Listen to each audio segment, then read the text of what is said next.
Sister L, Shalom, sis. HOS Nada Yab, Shalom, King. Isanaya, Shalom, Shalom. Jazael, Shalom. Shah Shabbat.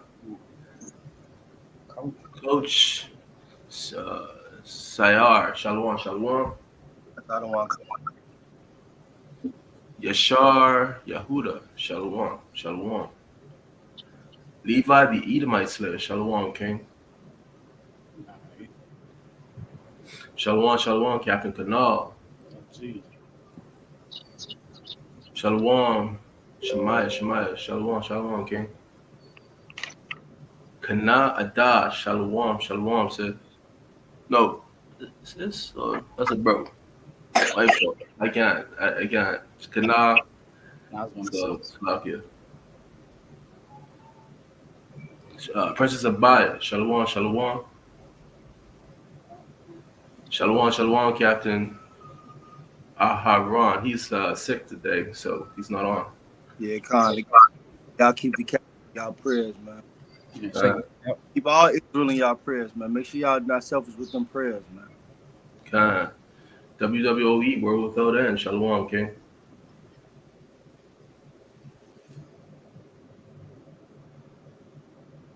I think that's about it.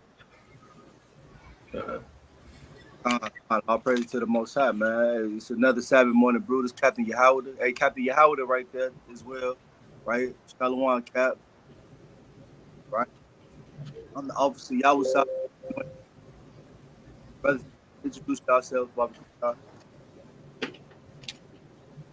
Khan Shalom 2 times. I'm Soldier Keziah. And that's Officer Benyamin. I don't know if he can. Oh, Slakia. I didn't hear. Well, Slakia. Shalom, Officer Benyamin. Khan. All praise to the Most High. Like I said, man, we want to like this is another Sabbath morning brew. We want to make sure we keep all our brothers and our sisters in our prayers. You know what I'm saying? Because it's a lot of rough times going on right now, man. But today is a day of gladness, man. The Most High gave us a day, right, to serve Him on, right? Let me get the book of Mark chapter 2 and 26. Salaki, real quick, Officer. Yahweh Shina Shabbat, everybody. Hey, real quick, I want to get this out for this announcement real quick. We have a summit. It's the Masharala Yasharala Summit. We're going to be hosting it. Anointed House of Saints will be hosting it this year in Greensboro, South Carolina. It's going to be starting on Friday, August 30th. That's the first camp night through the 31st. So Friday we have camp. Saturday, August 31st will be the summit. We will be at the school in Greensboro, all praises. And Sunday will be the cookout, September 1st. So anyone is available and able to attend, please come out and support us. All right, it's going to be the Mashara Yasharala Summit 21st Annual Summit. Anointed House of Saints will be hosting it. So we want all brothers on board, all officers who are able to come to be there. It's going to be a great time in the Most High. That's all I want to bring out. Shalom. Shalom. All praise to the Most High. Let me get the book of Mark chapter 2. All right. Let me get the book. So you went out. You said Mark chapter 2. What? 2 and verse number 26. Real quick, Salakia, my bad. Salakia, officer. My bad. I misspoke. It's not Greensboro, South Carolina. That's Greens. I'm thinking of Greens something else. Greensboro, North Carolina. Greensboro, North Carolina will be the Mashara Yasharala Summit in Greensboro, North Carolina, hosted by yours truly, Anointed House of Saints. All praises. All praises. Brothers, hit me. Y'all see me? Yeah, we can. Yeah, you good. Go ahead.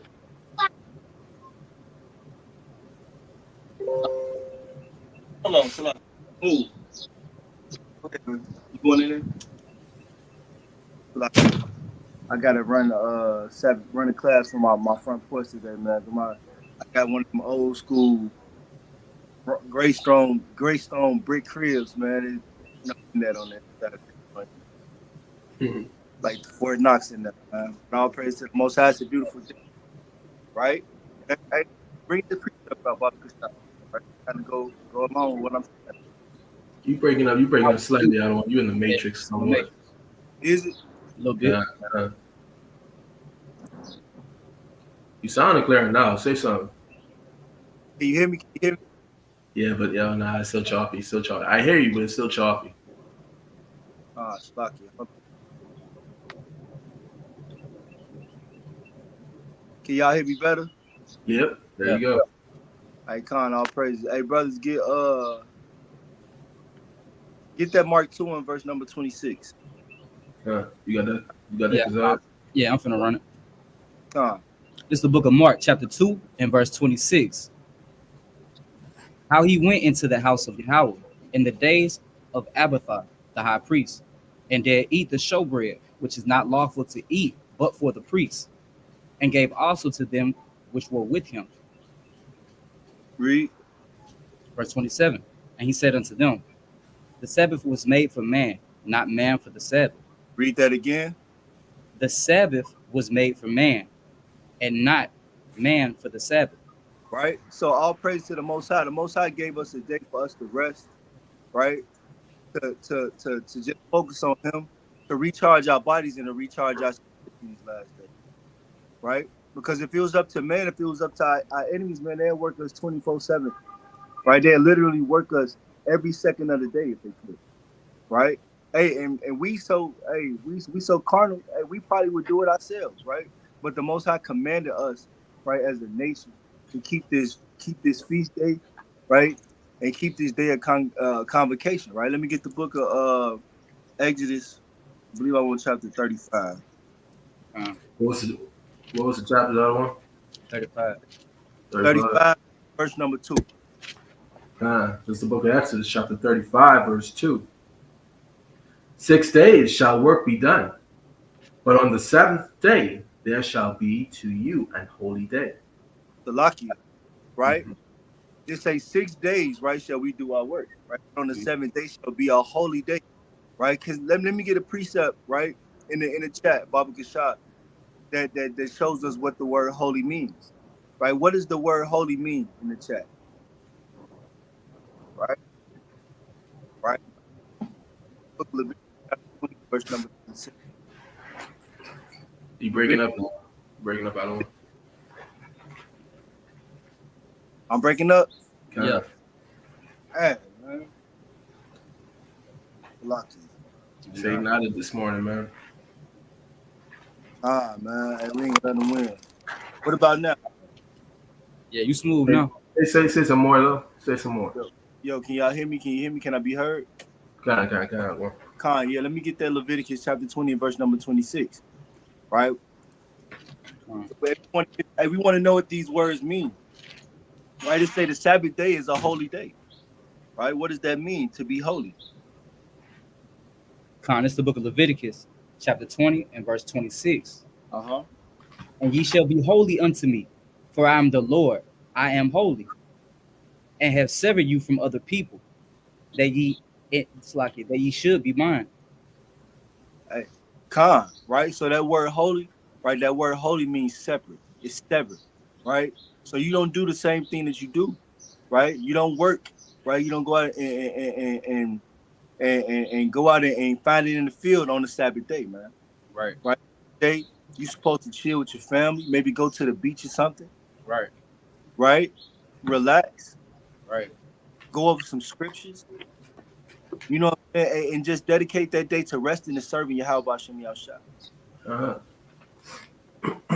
Right? So all praise to the Most High. The Most High gave us that day, man. Right. Instead of and Mark, read verse number 28. Mark chapter 2 and verse number 28. Yeah.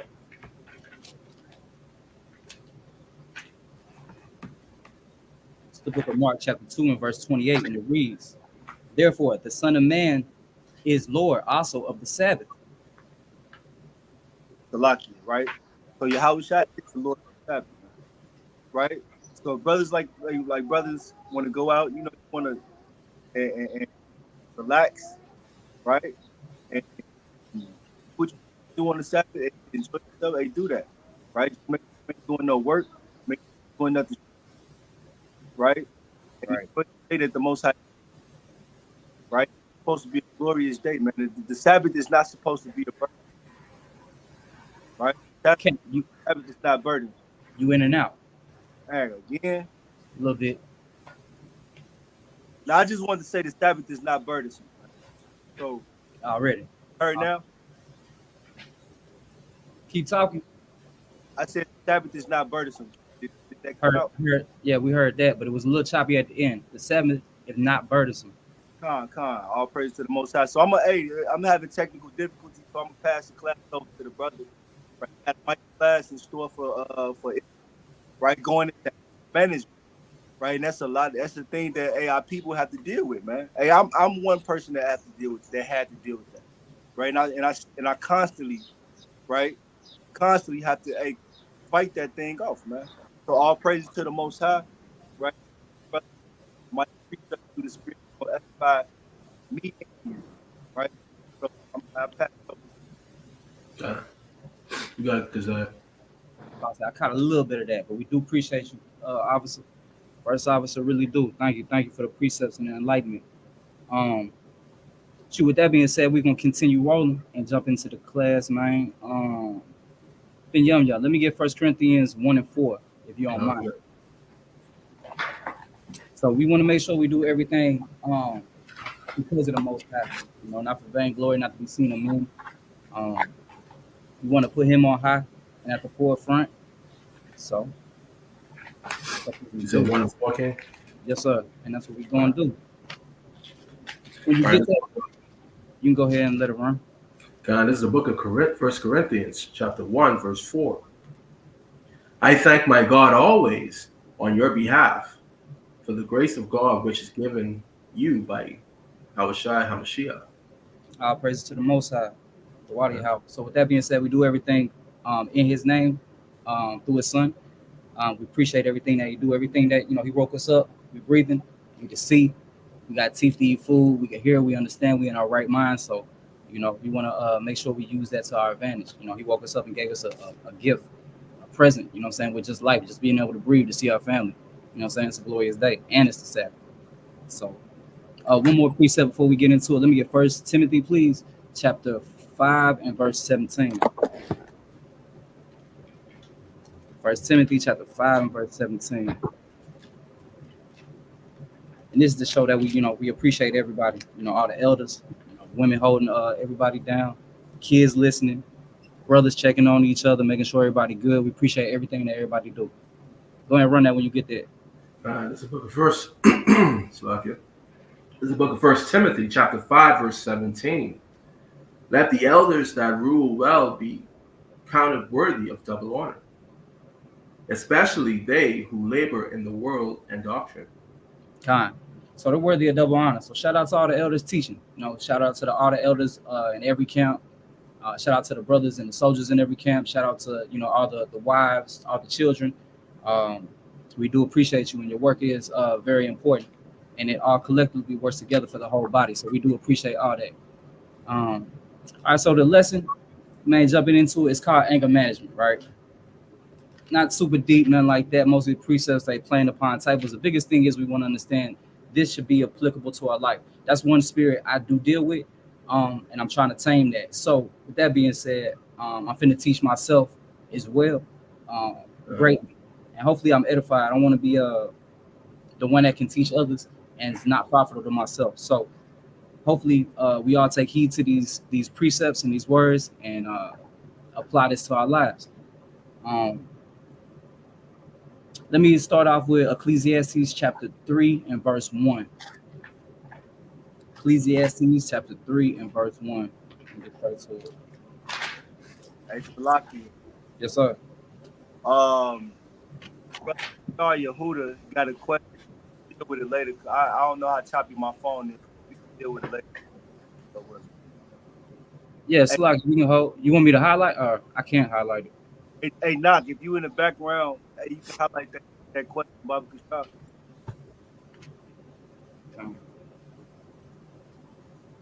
There you go. You want me to pull that, officer? No, not. Go ahead. You just teach your class, man. We'll deal with it later. That ain't what I was. Let me see. Okay. Well, there's another one. There's another one. About the shoe bread. After we eat something or whatever. I think I saw it. Then you got that? Call it. Oh, you said Ecclesiastes 3 and what? 3 and 1 from the top, God, I please. got you. Thank you. All right. This is the book of Ecclesiastes, chapter 3, verse 1. To everything there is a season, and a time to every purpose under the heaven. A time to be born, and a time to die. A time to plant, and a time to pluck up that which is planted. Right. A time to kill, and a time to heal. A time to break down, and a time to build up. A time to weep, and a time to laugh. A time to mourn, and a time to dance. A time to cast away stones, and a time to gather stones together. A time to embrace, and a time to refrain from embracing. A time to get, and a time to lose. A time to keep, and a time to cast away. A time to rend, and a time to sow. A time to keep silence, and a time to speak. A time to love, and a time to hate. A time of war, and a time of peace. What profit had he that worketh in that wherein he laboreth? It's lucky. That's all I needed. So more so highlighting this right here. So appreciate that too. Highlighting all these emotions is showing us a time for all this. So we can't just be hasty all the time, or you walking around, in an anger spirit all the time, or walk around super happy when it calls for a time to be serious, et cetera, et cetera. So you got to use your discretion. With that being said, everything has its time and its place, so we have to pay attention to that. Slide into the next precept, if I may. Let me get Proverbs chapter 2, and we're gonna start at verse 10. Proverbs chapter 2, verse 10.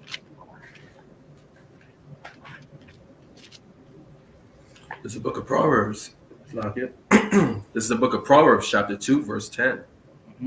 When wisdom entereth into thine heart, and knowledge is pleasant unto thy soul, discretion shall preserve thee. Understanding shall keep thee. Right, discretion shall preserve thee, right? So with that being said, we have to pay attention and use our wisdom to understand certain times and aspects when certain things need to be done and not done, and certain things need to be spoken on, and time to listen, etc. Discretion is very important when it comes to placing your emotions correctly.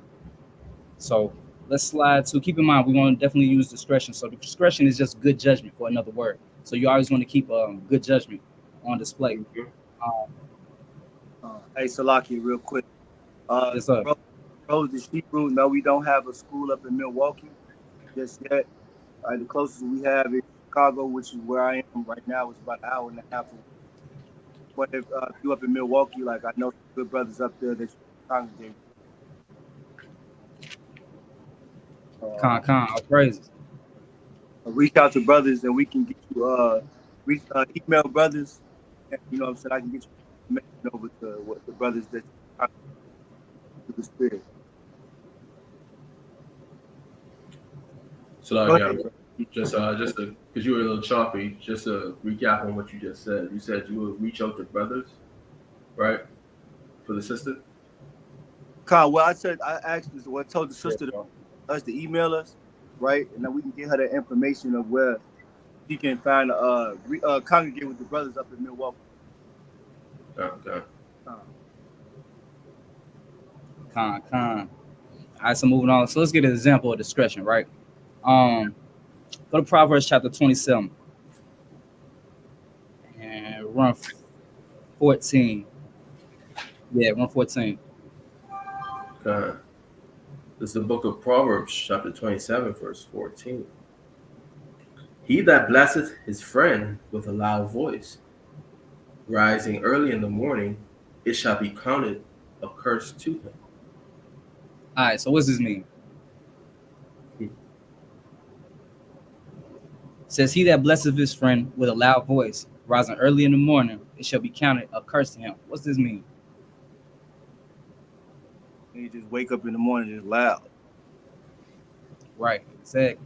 Now Just with that yelling. being, say it again. They're just yelling for no reason. Good morning, Doc. Hey, what's the word? Like, man, Exactly, doing too much. Now at the same time, you got to pay attention to that. You got to use what? Discretion. Wait till the brother's exactly. Wait till the brother is up. You know what I'm saying? Then speak to him, etc. You got to count. You know, every time for everything. You don't want to run up on somebody while they sleeping. You know, give them a whole extensive breakdown of your day or a problem, etc. You want to use discretion. That's all. All right, going to that. Let me get Matthew chapter 5 and verse 25. Probably shot.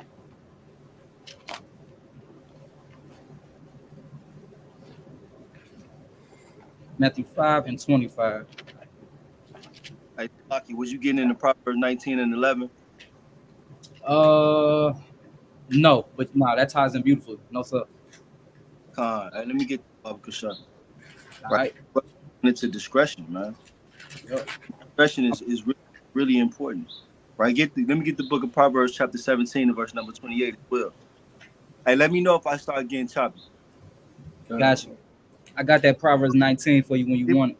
Get Proverbs 17 and 28 first. Gotcha. 17 and 28. You want me to run it? I've been young. You got it. Proverbs 17 and 28. The book of Proverbs, chapter 17, 28, and it reads, even a fool, when he holdeth his peace, is counted wise. Hey, Salakia, right?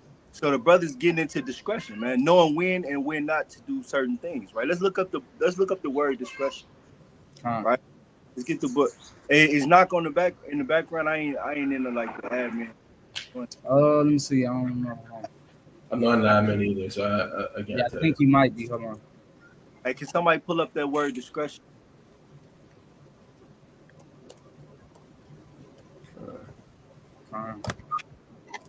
Right. Let's get the definition number 2. Matter of fact, let's get both of them. Run both of them. Baba Kashan. Yep, too easy. First definition: the quality of behaving or speaking in such a way as to avoid causing offense or revealing private information. Right. So, one definition of discretion, right? Is to avoid, right, causing offense, man. Right? To know when and when not to say certain things. Right? That's important, man. Right? It says even a fool, right, when he holdeth his peace is counted wise. Right? Knowing when to talk and when not to talk is also important. Right? Knowing when to talk, right? Knowing like the brother was just bringing out, right? Knowing how to greet somebody in the morning versus you just brother ain't had his he just waking up still groggy in his eyes and you just yelling and doing backflips. Right. Hey, you stressing the brother out, man. Slow down a little bit, brother. It's not the time for that. Right? You feel what I'm saying? Keep going. And is counted wise. And he that shutteth his lips is esteemed a man of understanding. Hey, knowing when to talk again, man. Right? He that shutteth his lips, right, is a man of understanding. Right? That over in Proverbs chapter 19 and verse number 11, Baba. This book of Proverbs chapter 19 and verse 11. The discretion of a man deferreth his anger. Hey, did we get that second definition? No, sir, not yet. Second definition: the freedom to decide what should be done in a particular situation. Hey, the freedom to decide what should be done, right, in a particular situation. Right? We are met with so many different options through the spirit every day. Right? And the way we handle that, like I'm not gonna hijack the brother lesson. Hey, the way we handle that, especially on how we, you know what? Do I engage in an argument with this person? Right? Do I raise my voice? Right? Or do I deal with it subtly? Right? Right? Thinking, knowing that I know myself. Hey, if I get too worked up, right, we're gonna be out here fighting. Right? Or we're gonna be out here cussing and spitting. Right? So it say the freedom to decide, right, what should be done in a particular situation. So it say the discretion of a man, right, defers his anger, right, Mhm. wherewithal having the wisdom, right, not being a man of strife, right, or a sister of strife, right, knowing how to talk or answer with a slow, with not a wrathful answer, right, it Mhm. would defer your anger at the end of the day, Right. right, because sometimes you have to think, hey, what my pops told me when I was a shorty, when I was learning, well, when I was driving, he used to give me certain lessons while we was driving, right, and he was like, hey man, when you driving out here on the road, hey, you got to drive for other people, right. Sometimes, hey, you ain't just driving for yourself. You got to watch what everybody else is doing, and you got to make a Yep. decision for them, right? Because you could be saving their life and saving your life at the same time.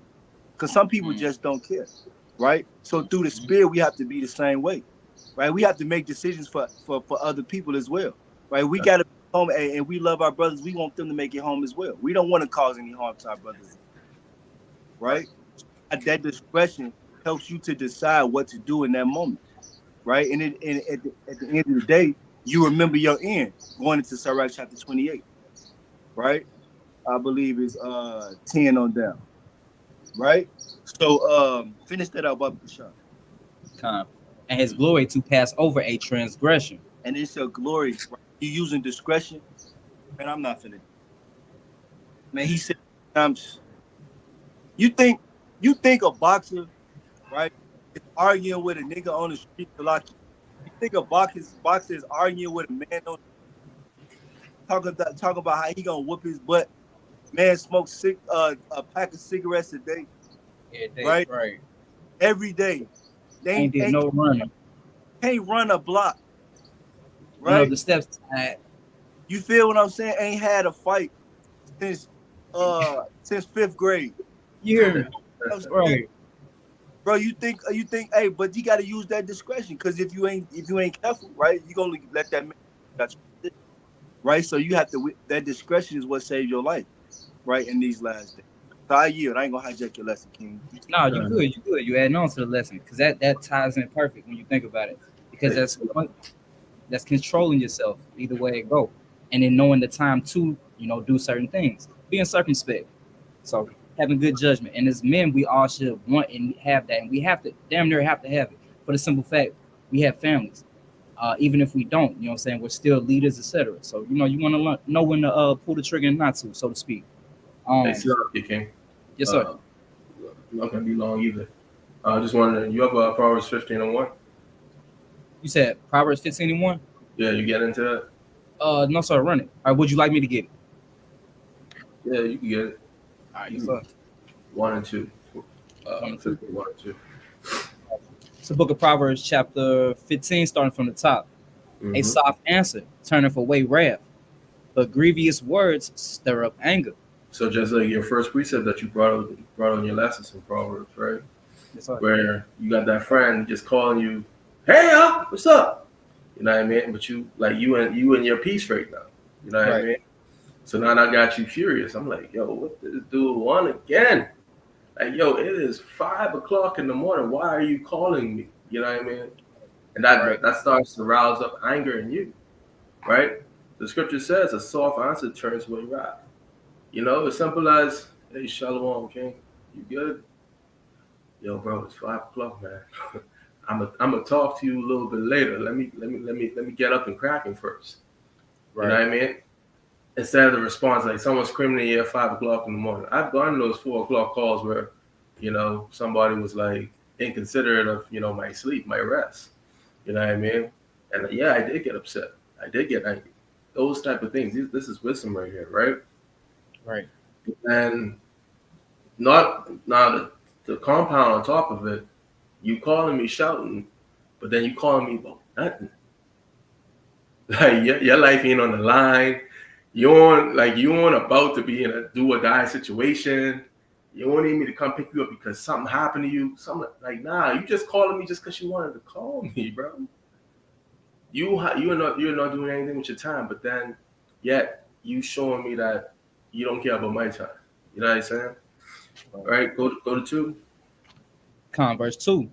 The tongue of the wise useth knowledge aright. Right. So But the the tongue mouth, of the wise uses knowledge of right. You know, so if this person is being wise, they know not to call people at sleeping hours. You know what I'm saying? Like now, if you know I'm a person, I'm always up early. That's a difference. But if you know regular people ain't getting up until like 7 o'clock, maybe 6:30, 7 o'clock, depending on if it's a weekday on a weekend, whatever, you shouldn't be calling nobody house that early. You know what I'm saying? When I was a kid, I was taught that you don't call people's house any type of time. You understand? You gotta be respectful of other people's time. You know what I mean? You can finish it up. yes, sir. But the mouth of the but the mouth of fools poureth out foolishness. Calling with nothing to talk about. That's the worst thing. Like you woke me up and I can't go back to sleep now. I'm that type of person. Like you wake me up, I ain't going back to sleep. So Right. I mean just something to think on, right? Just be wise, use your discretion. For sure. Thank you. Now, good point. Appreciate the add on. That's a very good point. It's something to always consider. Real quick, I'm gonna pull Sister Joanne Gilchrist precept. That's a good one. This is Colossians chapter 3 and verse 8. But now ye also put off all these: anger, wrath, malice, blasphemy, filthy communication out of your mouth. That hit perfect. And that goes perfect with the lesson. We got to put off these things and walk in the fruits of the spirit. All right. You don't want to be walking around vengeful, because when you get angry, I'm not gonna lie, that opens up. It's a ripple effect, so to speak, with other spirits. Because when you angry, it can lead to damn near anything. So you want to keep that in mind. That's a good precept. Appreciate it, sis. Oh yeah, run that Matthew 5 and 25, please. So lucky I dropped it. I had it too. No, you cool. I understand who's bouncing around. 5 and 25. Yes, sir. This is the book of Matthew, chapter 5, verse 25. And it reads, agree with thine adversary quickly, whilst thou art in the way with him, lest at any time the adversary deliver thee to the judge. So, Slocky, finish that out. I'm sorry. No, you good, King. And the judge delivered thee to the officer, and thou be cast into prison. All right. So, situations that'll put you in there, you got to use discernment, nonetheless. So, hypothetically, you get pulled over, Lord forbid. We see a lot of brothers getting shot from, hey, can I get your license? What you need my license for? XYZ, and they want to pop off. Granted, you're well within your rights, but you're not being smart. You got to use discernment, because this is going to do nothing but tick Esau off. You're already bloodthirsty. But now you got to understand and pay attention to what you're doing, and not put yourself in a bad spot, especially if you got other things riding on you. Just how Officer Yawasab was saying, you got other people, you got to live for. You got a family you got to take care of. You got a family you got to teach, protect. So you don't want to be too prideful when it comes to that, and use your discernment. Because that right there can kindle anger. That being said, too, even just another example, Lord forbid. But if somebody's getting robbed and you decide to be tough, like this material stuff, man, we can't die and take none of this with us. So just give it up, so to speak. And Lord forbid, and these just examples. I know the last one may have been extreme, but it's reality. I got a precept for that example that you just put up. That you just said, Proverbs 16, 18, I believe.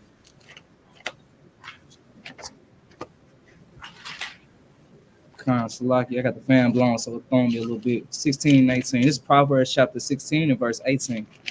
Listen up, Israel. Pride goeth before destruction, and a haughty spirit before a fall. Yo, I'm gonna tell you this right now. This is the most dangerous gang sign in America right here. Let me get your ID. Let me see ID. I've seen countless videos of brothers popping off because say, hey, you got an officer saying, hey, can I see ID? Right? What you want my ID for? Da. Officer grips you. Sometimes there's a rap after that. One sign, boom, boom, boom, shots fired. All right. One suspect down in handcuffs, real full of bullets. Right? Just because you could not control your pride. What I need ID for? Why you need ID for? This ain't your kingdom, my guy. That's why you need ID. This is not your kingdom. You need to understand that. What you just brought out in Matthew 5, like that's really what it is. Right? Agree with thine adversary quickly. You know you just didn't do nothing wrong. You don't got nothing on your you don't got nothing on you don't got no warrants, you don't got no nothing. Give him on your ID. Right? Fight it in court. You know what I'm saying? I remember there was a guy I watched, it was a video. Cop was asking for ID or whatever. He didn't do nothing wrong, right? He said to the cop, he said, "Yo, I ain't gonna fight you. I ain't gonna fight with you here. See the ID?" But then he tried to pin something on him. I said, you give me a ticket, bro. I like court battles. You understand? He was confident in the fact that he know he didn't do anything wrong, and then now he could put it back on him. You know, using their own system. You gotta be wise. Use your discretion. Right. And that's the whole thing. With that being said, you got to use your discretion. Slocky, officer, you got anything? Khan, let me give the book of Sirach chapter 8 and verse number 1. Got you, got. Right, because this is important, man. It's important. Knowing who to strive with, knowing when not to strive. Bringing out mighty points. Right, because it lets us know in chapter, not Sirach, Matthew 5 and 25, I believe is agree with our adversaries. Right? What's up? Having that discretion, knowing when and when not to say and do certain things or behave in certain manners. Right? Mm-hmm. Right? And striving with men who have more power than you is not the best idea. Right. In the spiritual way, in the spiritual level, or in carnality. Right? Right. Read. What's up? It's the book of Ecclesiasticus, or the book of Sirach, chapter 8 from the top. Strive not with a mighty man, lest thou fall into his hands. Hey, the brother just said that. Hey, strive not with a mighty man, unless he hey man, the man got the power to kill you. He got a gun. Not only does he have a gun, you may have a gun as well, but his hand is on his hip while he's walking to your car. Right. Especially when dealing with one of us. Right. Okay, hold on. So everybody go tell your brother. So everybody, right, you gotta understand, you gotta have the discretion on when and when not to hold on. Everybody has to have the discretion when and when not to behave in certain manners. Right? You gotta know who you're dealing with. Right? Know your personnel. Right? And the scriptures give me wisdom on how to deal with that type of situation. Right? Read verse 2. Verse 2. Be not at variance with a rich man, lest he overweigh thee. But right? go Salaki. Hey, that's just like you. Hey, it's the only kind of reference I really know. Like you in the street, and you just a regular street person, right? Mm-hmm. And you going to war with the you in tour with the guy who owned half the neighborhood. Right. What sense do that make? Right? Right? That man ain't gonna do nothing but put up some money that's worth more than what you got, right? And somebody gonna get the deed done. And that's the same way it is. That's the same way it is with when dealing with the nation. Get down. Right? That's the same way when dealing with the nation. Right? Same way we're dealing with y'all, man. At that moment, he's Christian. Right? Yeah. He's the king at that moment. Yeah. You get what I'm saying? Mm-hmm. And you don't want to cost yourself your life being proud, having no discretion, having no wisdom, right? Not having the understanding on how to go about the situation. Right. If I move too fast, he might. Hey, if I pull out a brush, hey man, might think it's a gun, man. Man, right. You might be doing exactly what he said. Hey man, my wallet is in my pocket. Can I go get my wallet? Right? Still bloodthirsty. You feel what I'm saying? Oh yeah. You, hey man, you can't be proud of the woman, right? So it's that with a rich man overweight thee. Hey, and the thing about it is, in the court of law, his word is richer than yours. He could be all out lying. If there's no proof that he's lying, guess who the judge gonna believe? He's gonna believe him. Yeah, one and the same. They are the same kind. You feel what I'm saying? Wolves with wolves. Right. So we gotta have discretion, man. Right. Keep going, Bobby. Give me 1 second. I slid over to a different precept. All right, I'm back. Slack. You want 8? Oh, shit. You got it. Yes, sir. I'm gonna start from the top right quick just to catch back up. Be not at variance with a rich man, lest he overweigh thee. For gold have destroyed many and perverted the hearts of kings. Strive not with a man that is full of a tongue, and heap not wood upon his fire. Hey, come on, right?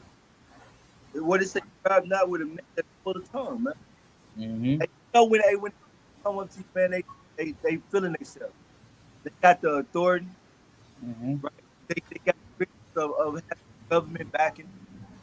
Resources. Yeah, the resources. They got. You hear what I'm saying? Cutting in and out. You in the matrix. Man, what about now? Yeah. Con, what was the last thing I heard me say? You said they got the power to do X, Y, Z, and you start chopping. Oh, Con, they got the power. Hey, and they ain't got to pay for their lawyer. They got resources, man. Yeah, exactly. Right. Good point. You feel what I'm saying? Mm-hmm. Hey, they have you up in litigation, run out of money, man. Right. So, with that being said, man, hey, you want to kind of strive not with a man that's full of money, he's not wood upon his fight. Hey, don't be doing things that, hey, especially when you know you're in the wrong. Right? You kind of going back and forth, arguing with them. Right? It's the difference than when reasoning with a person, kind of a measuring contest. I that's all I say. Right? Pissing contest. Right? Yeah, a peeing contest. See who can pee longest. Right. So they say strive not with a man that is full of tongue and he's not wood upon his fight. So you don't want to add fuel to that fight and just constantly add fuel because he already bloodthirsty. Right? The mighty man is already bloodthirsty. Right? He put you to death, right? He don't get you for a little while and still pay more than you. Right? So I go ahead. Yes, sir. Now you good. We do, man. We appreciate the add on because that was that made plenty of sense too. Just to drive that point home even further. Now we got to ask the question too: where does anger come from? Right? Young, if you don't mind, let me get Ciroc 1:21. But yeah, we got to figure out too where does come from, man. Even just to get even just to get a better understanding on how to deal with it, you got to kind of identify the root. So, what was you finna say though? Officer, I'm sorry. No, you good, King. I was about to say, if you didn't get this precept, I was getting it. If you didn't have this in your lesson, I was going to get it, right? Yeah. This is the book of Sirach, chapter 1, verse 21. Mm-hmm. The fear of the Lord driveth away sins, and where it is present, it turneth away wrath. Right. So the fear of the Lord turn away wrath, right? When you fear the Most High, because He said vengeance is His, right? And you don't want to be out of the spirit and do something that you end up regretting. You know what they say when and I think we are guilty of it. I know I am personally. You do something and then somebody like, dang, bro, that was out of your character, because you're operating in a space where you're not thinking, and then you're blinded by anger. Guess what comes in after that? Now pride, because now you don't see the anger and you thinking like, well, I'm just gonna do whatever because you fueled off this emotion. Even sometimes I get angry, my old lady be like, hey man, you need to go pray.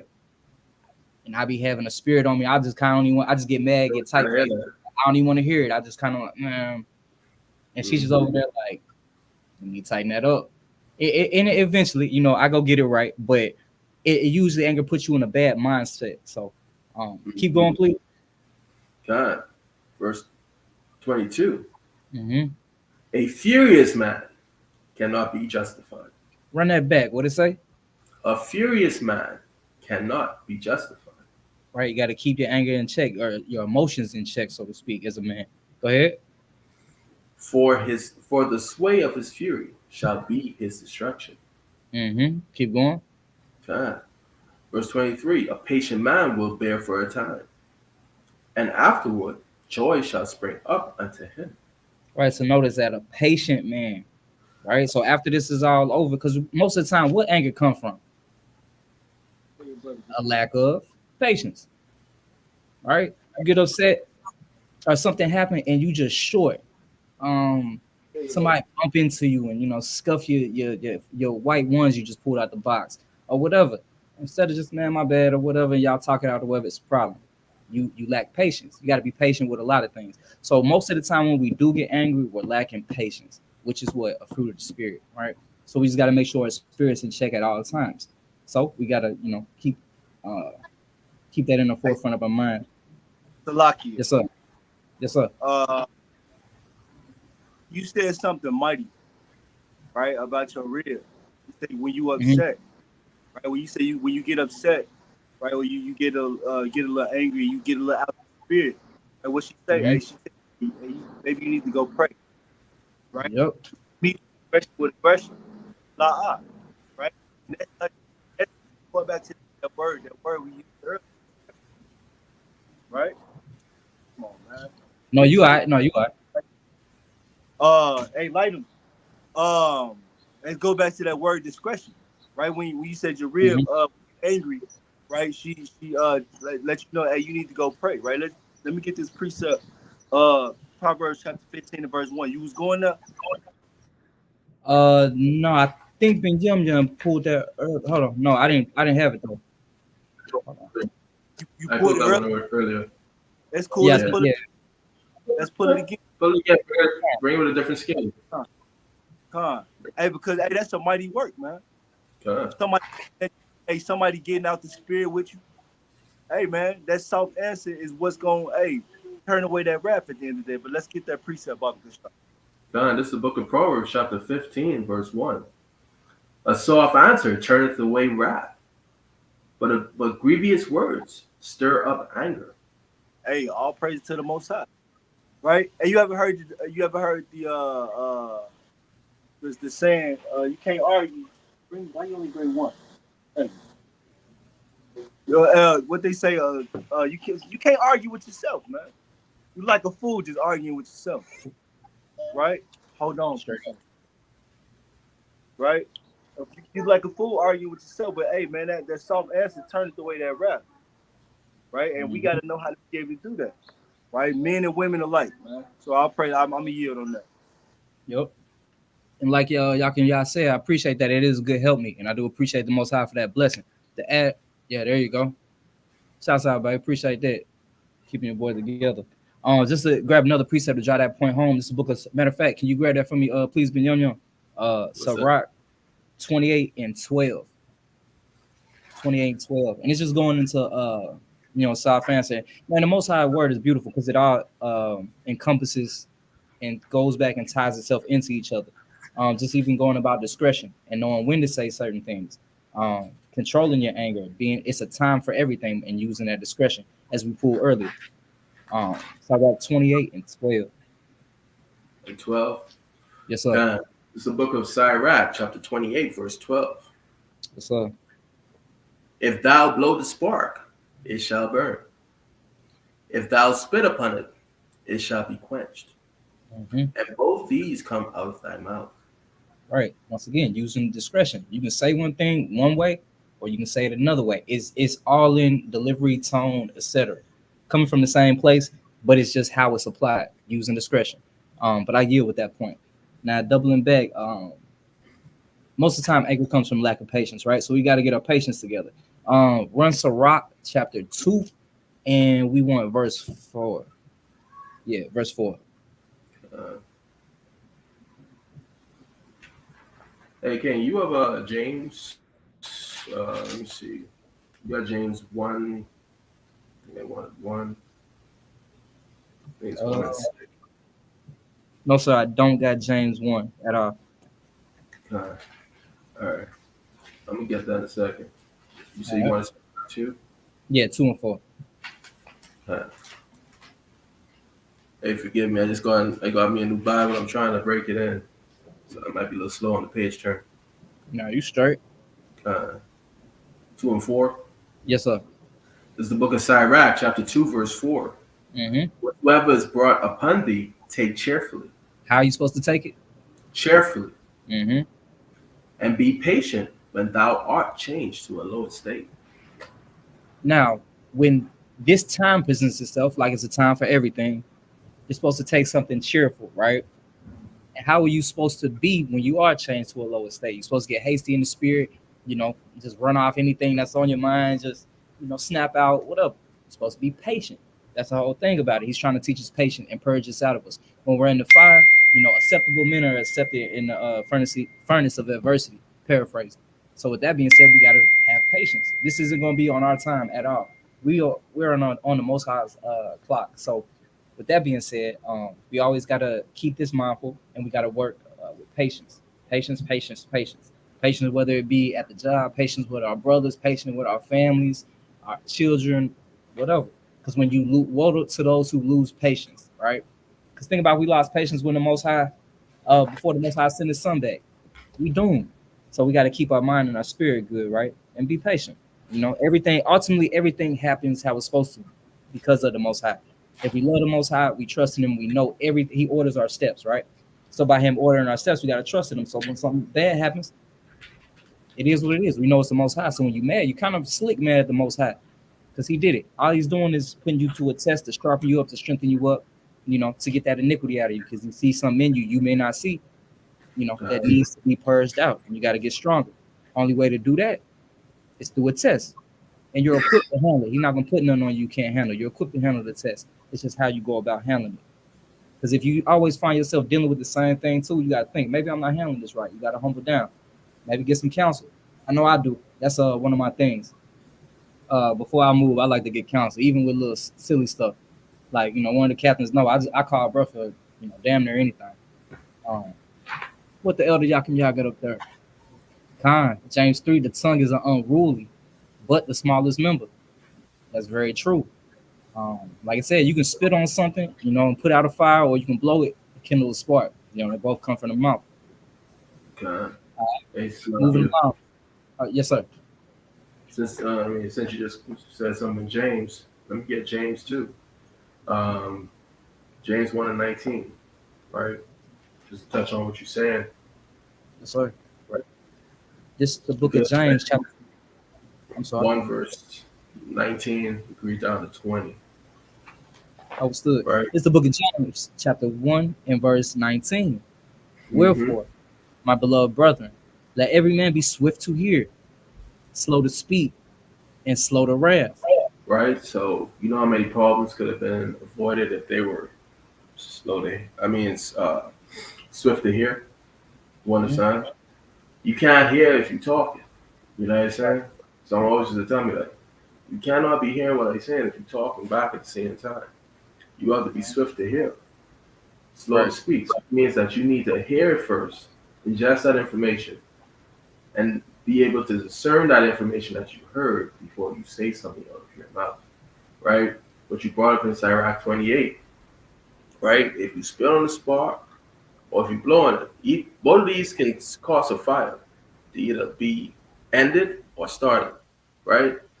If you skip that first step of being swift to hear, guess what? You might just blow on that spark because you just reacted to the things that you're hearing without the context, right? You didn't hear the whole story, right?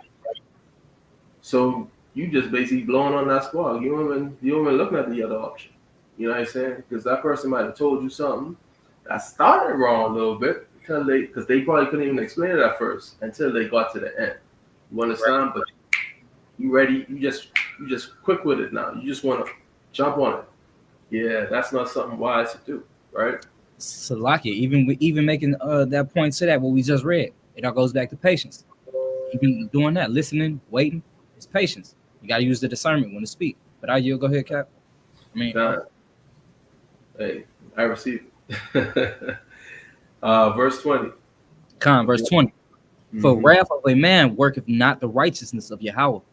You brought it up earlier in Sirach, right? Sirach 1 and 21, right? So we know that the fear of the Lord worketh patience. You understand? Right. Because to be like the Most High, right, we have to be patient. We have to. Because the Most High is a just and balanced God, right? So now, you say what? Say he's long suffering. Kind. But he's a man of war too. cannot forget about. We can never forget about that. So the Most High would always be smoke if you bring it to that point. You know what I mean? But we can't be ones that are hasty in our decisions, right? I was one with a temper tantrum too. Like I used to have a short fuse. You know what I mean? The short fuse in the sense of like, yo, I ain't even listening to all that talking. Let's just go. Like, let's run it. You know what I mean? Let's just run it. Like I don't even care about all that. Like whatever the situation is, I don't care. So like a life example I had one time in my life, I was I think I was like in the ninth grade. This guy, me and him, we were joking around. Like but more him than me. You understand? He was like just being, annoying, right? But I tolerated it or whatever. But then I told him, yo, I'm done. I'm going, right? I was about to go to the cafeteria, get something to eat. Dude he wasn't done. You know what I'm saying? So he threw something at me while my back was turned and he called my name. And when I looked, the thing hit me right in my eye. All I remember is something hit me. I did this. I tried to open my eye. All I felt was burning. I thought I was blind because both eyes wasn't working. So guess what I did? I wasn't slow to hear. I wasn't swift to hear. I wasn't slow to speak. Nah, I was with it. Like I ain't no more talking now, bro. You just hit me with something. I can't see. All I'm seeing is red now. Forget all that. So me and him, we tussled it out. I fought the man blind. I didn't care. You understand? I didn't hear him out. I didn't know he was still playing. I didn't know he was just still joking with me. Like I didn't care for none of that. You know what I mean? Even think about, I said, Slocky, think about that. We just read Matthew 5, agreeing with our adversary quickly. You know what I'm saying? At that point in time, it might have been, to your glory to look over that transgression. Just because you had a disadvantage either way. But that's a perfect example of how that could have been handled better. Not saying you was wrong or placing blame and trying to pick on you, but just using it as an example, for the scriptures. But you can finish on with your point. My bad. Yeah, I'm just lining with this, right? So I ended up, hitting the guy, whatever. We ended up tussling and stuff. Someone broke us up. They took us to the principal, whatever. Now the principal know for me, because I always try not to. I always avoid problems. I used to try my hardest to avoid problems because I know if I get into a problem, I'm gonna see it through, right? Mm-hmm. So now when he saw me in his office, he was like, "Why is he here?" I know why. This guy is here. Because the guy who was messing with me, he was a known troublemaker or whatever. Mm-hmm. But like, I know why he's here, but I don't know why he is here, right? Because I feared my parents more than I feared the principal. And my parents used to tell me, "Don't act no fool. Don't ever let me have to come to the school for you." You understand? But because those things always was in my mind, I always made me to stay away from trouble, right? That's why the scriptures tell us to honor your parents. Honor your father and your mother so that their days will be long upon the earth. So that's why, and that was the wisdom in which I was moving with to keep me away from these troubles. Now, the fact that, my principal was taken off by the fact that he was in here. He said, "Oh, yeah, he had to be pushed to a point for him to even do what he just did." So I'm saying, like, when you a prudent man foresees an issue and he avoids it. I should have walked away from that guy a long time ago before he even did what he did. You know what I mean? And I wasn't using wisdom in that particular situation. But are you? Kind. Let's get the book of Proverbs, chapter 16 and verse 20. And honestly, that's the spirit because that ties in perfectly with what you were saying, like perfectly. Oh, praise the Most High. You see, you want me to get Proverbs 16 and 20? Yes, sir. All right, that you can. Once again, controlling your spirit, knowing, how to do certain things, discernment, exercising patience. All ties into everything. Right? All right. This is the book of Proverbs, chapter 16, verse 20. Mm-hmm. The wise in heart shall be called prudent, and the sweet. Salakia. Chapter 16 and verse 20. Yeah, that's what I'm reading. You After said Proverbs. Right? You said Proverbs, right? Yeah, that's man. what... You sure? Oh, Slakia, my fault. That's 21. My fault. No, you good.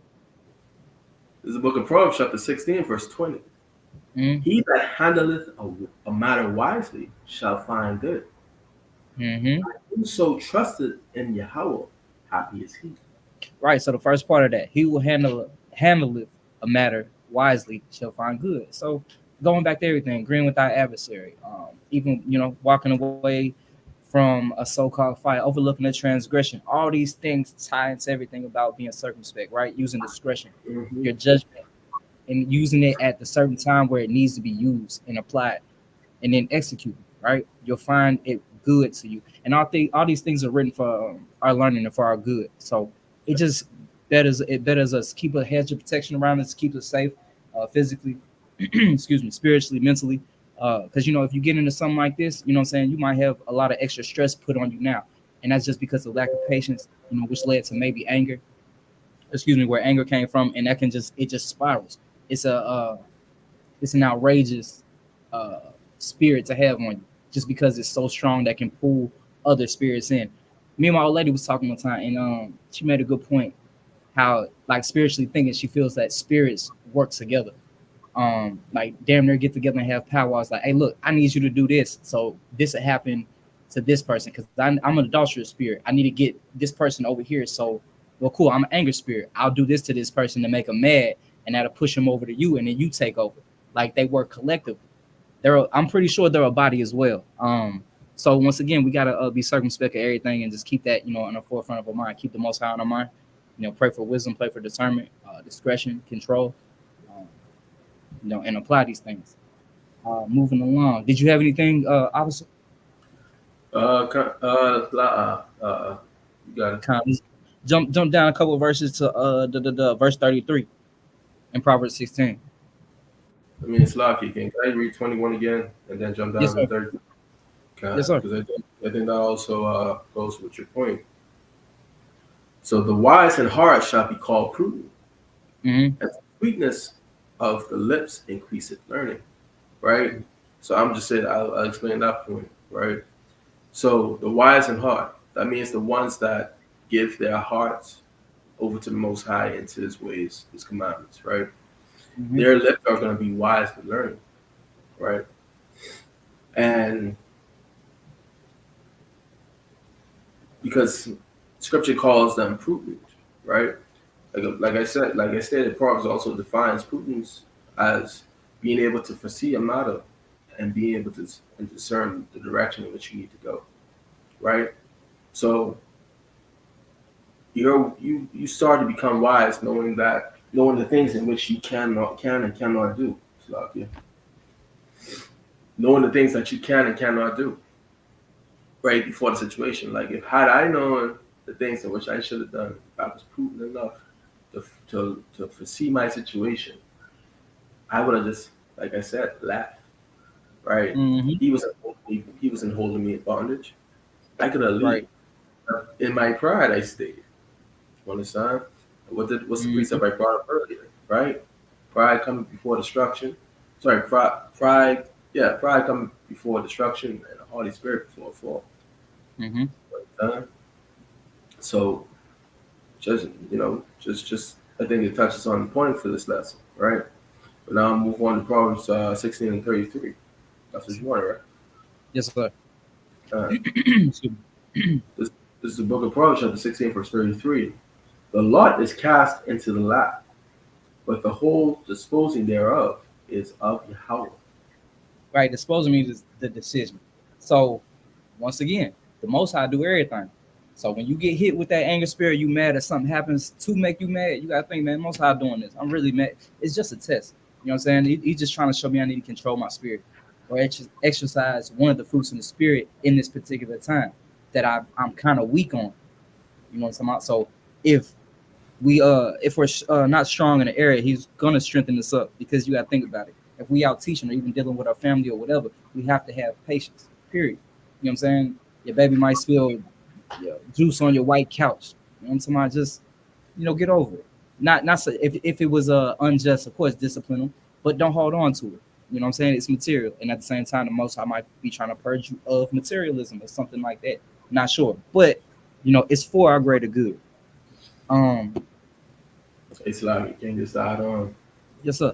It's the small little habits that you have, right? You have to also pay attention to, because those small little habits can turn into big ones later on down the road, right? And I speak about that, so I speak to myself too, right? You can't, like I said, being quick fused, right? Yep. I learned all the triggers that make me snap. You understand?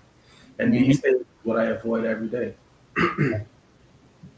Because the thing about it is, like, for me, I understand when I'm upset, and that's when I go quiet. Because if anyone really knows me, I talk a lot, right? When I'm in a stable mindset. But when I'm like pissed, I'm the quietest in the room, right? So understanding the fact that, okay, yeah, this person is making me, like, not even being my own comfort, or making me not, be typically me. I move away, because or a situation is making me feel some type of way. I move away. You understand? But I digress. You good. It makes you do things that's out of character. You got to control that. So believe me, I understand. Let's see. Go to Proverbs. No, Salakia. Go to Psalms chapter 37. 37 and verse 7. Psalms 37 and verse 7. Now, this is the book of Psalms, chapter 37, verse 7. The rest in Yahweh, Slakia, rest in Yahweh, and wait patiently for Him. How you supposed to wait? Patiently for Him. Just like it told us in Sirach, chain to a lower state. You know what I'm saying? Be patient. Go ahead. Fret not thyself because of him who prospereth in his way. Nah, don't be angry. Go ahead. Because of the man who bringeth wicked devices to pass. Keep going. Yes, sir. Next point. Verse 8. Cease from anger. What are you supposed to do? Cease from anger. Cease just means stop. Go ahead. And forsake wrath. Fret not thyself in any wise to do evil. Right. Because that anger kindles other things. That wrath. Let's get a definition of what wrath is. Let me see. Wrath is extreme anger or vengeful. All right. The Lord said vengeance is His. So how are we going to be vengeful? Now, it's okay to be angry, but usually if you don't contain that right or exercise certain things right, hence using the precepts or even leaning on a brother with a strong spirit in that time. Like, you might be out your mind and, say, hey, bro, man, I'm tweaking. I need some help with X, Y, Z. I don't know, sir, bro. What's going on? Blah, blah, blah. And that's one that can bring you back, full circle, using that counsel and leaning on your brothers. Two is better than one. But we got to leave out from wrath. It just kindles a lot of other spirits. It's just bad all the way around. But that's all I got on that part. Obviously, when y'all got something, I'll slide. No, you good. Con. Let's go to the book of Romans, chapter 5, and we're gonna go from the top.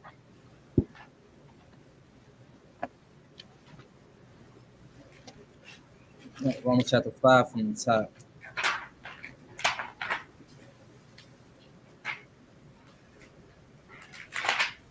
Keeping in mind too, we got to use discretion.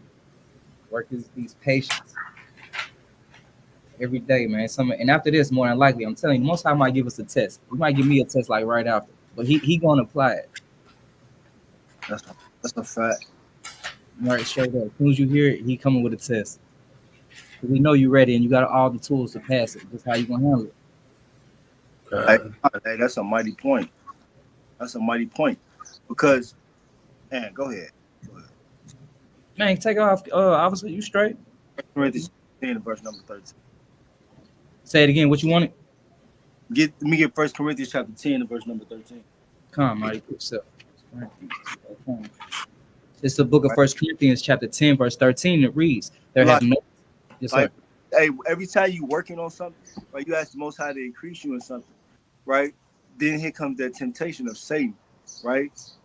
Basically, trying in that field of where you need help in, right? Mhm. So the Most High is actually giving you the chance to improve on that situation, right? So he pray for something, and he allows Satan to come down, right? Read that. Come. Book of First Corinthians chapter 10, verse 13. Listen up, Israel. Thou have no temptation taken you, but such is common to men. To Right? man. Hey, Salaki, Yes, right? sir. We gotta stop thinking in Israel. Only we going through something. Mm-hmm. And that's pride with right? If the scriptures tell you there's no new thing under the sun, Mm-hmm.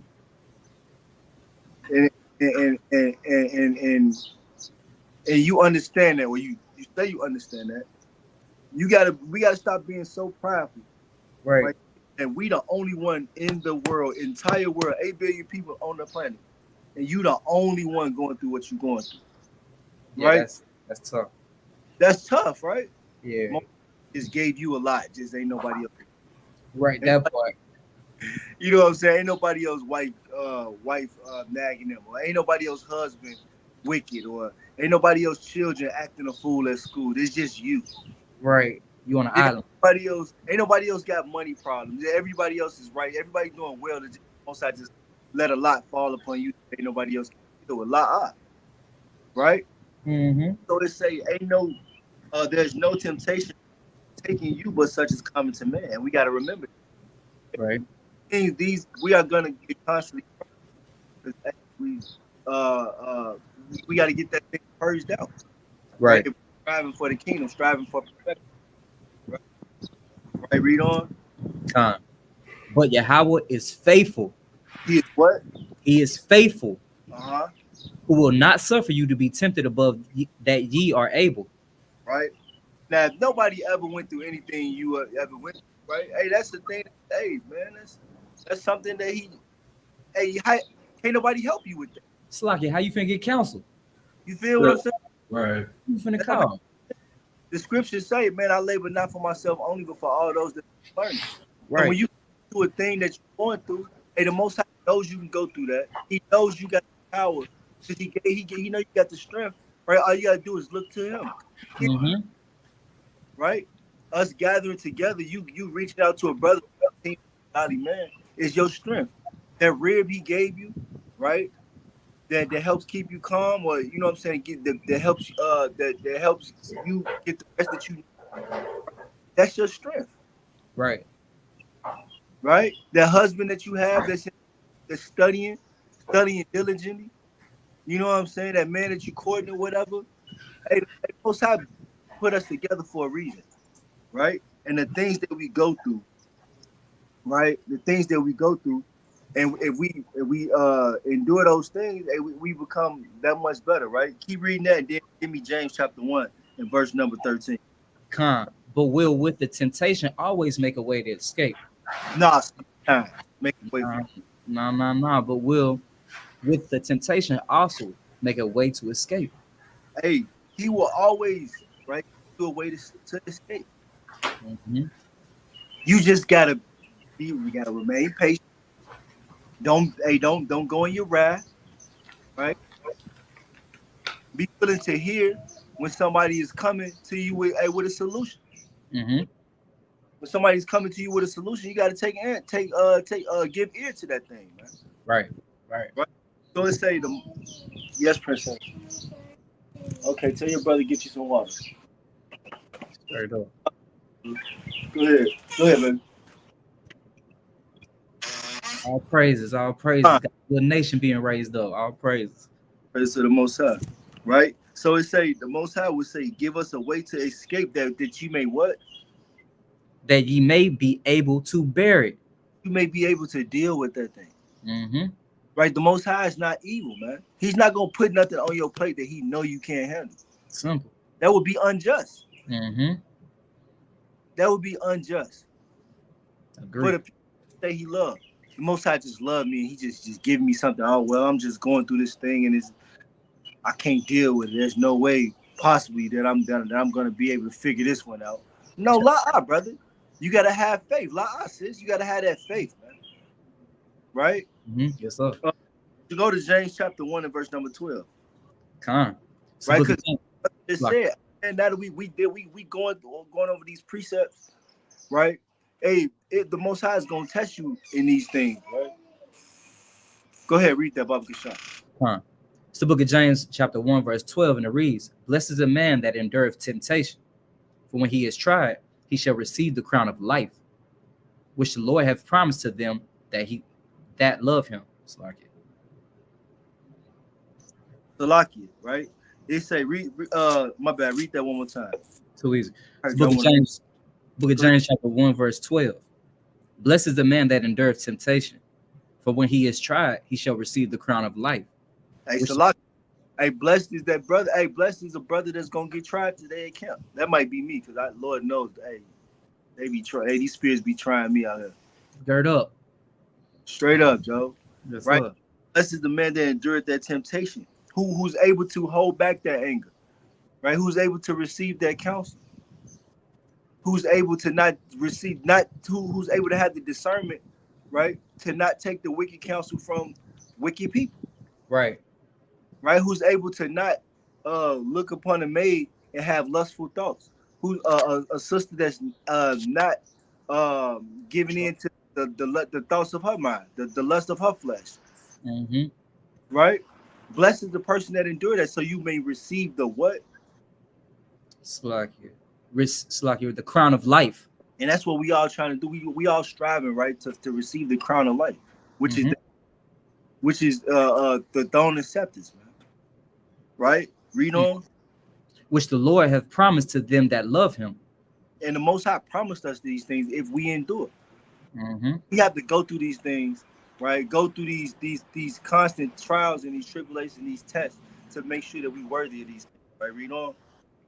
Verse 13. Let no man say when he is tempted, I am tempted of Yahweh. For Yahweh cannot be tempted with evil, neither tempted he any man. Right? Hey, so the Most High is not. Hey, the Most High is not necessarily. He's just allowing you to go through it. Mm-hmm. And he said, and if you striving to be perfect, right, you can't be giving into your anger, man. Yes, sir. Even the Most High is not giving into his anger, because if he was, hey, we have been destroyed. Telling you. You feel what I'm saying? That's because the Most High made a promise, and he gonna keep that promise, right? He let in Malachi chapter 3 and verse number 6. Right. Read on. Verse 14. But every man is tempted when he is drawn away of his own lust. And that anger, right? Mm-hmm. That the lust of winning a fight, mm-hmm. right? Feeling you get just overpowering somebody else who's just couldn't match you, right? Mm-hmm. The feeling you get of, you say what? Yeah, that bully spirit. That bully spirit. Right? Right? The spirit, that feeling you get, right? When that fleshly, whatever fleshly thing that you're dealing with, right? That feels good to me when you giving into that thing. Exactly. Right? Some brothers got a lust of power, man. Mm-hmm. Right?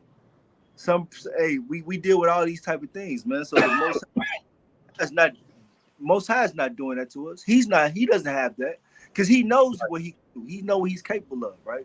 But I'm a yield, man. I don't want to go too far, man. So when you come across these things, when these temptations come across you, hey man, pray, right? Hey, call a brother if you have to, right? But hey, remember the precepts and apply these precepts in these last days.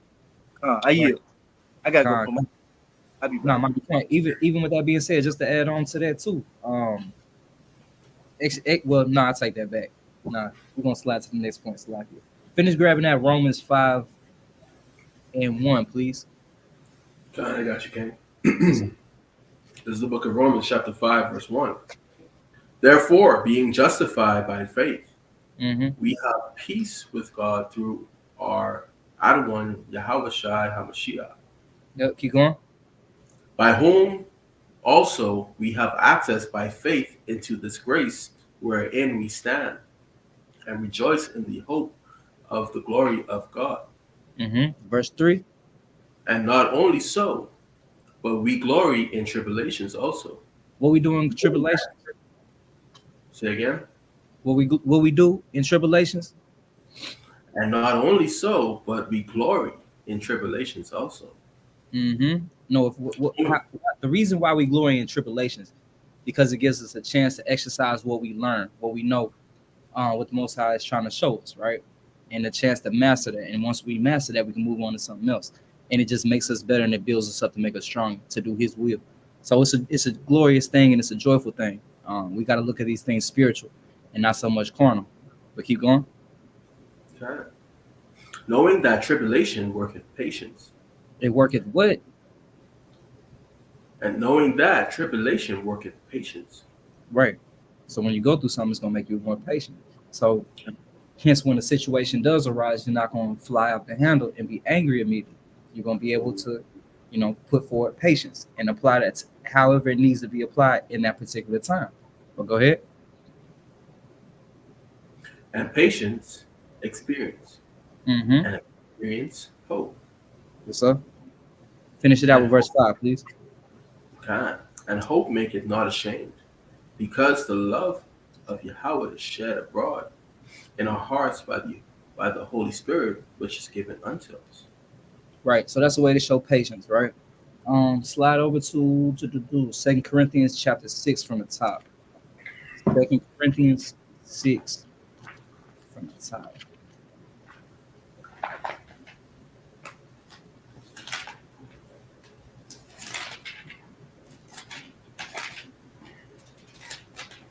This is the book of 2 Corinthians chapter 6, verse 1. We then, as workers together with him, beseech you also that ye receive not the grace of God in vain. Right, that him is talking about Yahweh Shai. Go ahead. For he saith, I have heard thee in a time accepted, and in the day of salvation have I succored thee. Behold, now is the accepted time. Behold, now is the day of salvation. Security just means help, but he's definitely going to help us. He's our power. Keep going with 3.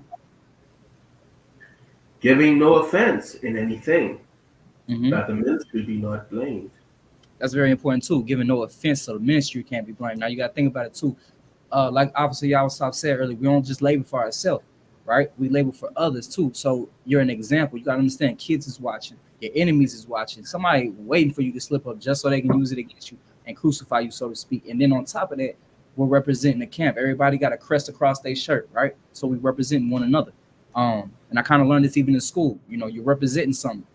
You represent your parents when you're going. You're representing somebody. You don't want to tarnish their name due to your ill deeds or your misplaced emotion at that particular time or whatever, because that falls back on everybody. So it's best to stay in order, because we are a representation of each other and ultimately a representation of the Most High. And we definitely don't want to make this truth look bad. So you don't want to be out somewhere, talking that good talk and hey, we shouldn't do X, Y, Z, and then have that Pharisee spirit on you. Hey, bro, we shouldn't eat pork, and they mess around and catch you. You know what I'm saying, at the In-N-Out or something, getting a double bacon cheeseburger. Just a little funny example, but we always want to be aware of that and understand we're representing the Most High. Go ahead with verse 4, please. Verse 4. But in all things, approving ourselves as the ministers of God. In much patience. In so much what? In much patience. In afflictions. In necessities. In distresses. In stripes. In imprisonments. In tumults. In labors. In watchings. In fastings. So, you gotta think too, when you don't do this, like I say, you're subject to a lot of different things opening up. Think about so if you're in a leader position, you can't operate in anger, right? So because you're gonna have people under you. And as men, we're definitely as the family of Israel, we're gonna have people under us regardless. So somebody's always looking to us, whether it's the head of the household, you got your family under you, whether it's your rear, she got the children under you, etc. So they say things roll downhill. So if I'm treating my wife crazy, right? That's gonna put her in a bad mood, Lord forbid. Then what's that gonna do? Now she treating the kids crazy. And then what? It's complete chaos. Now the house is out of order. The Most High deals in order. So we know the spirit's not there after that. So we got to pay attention to that spirit as well. And always remember, try not to work into anger and not be hasty.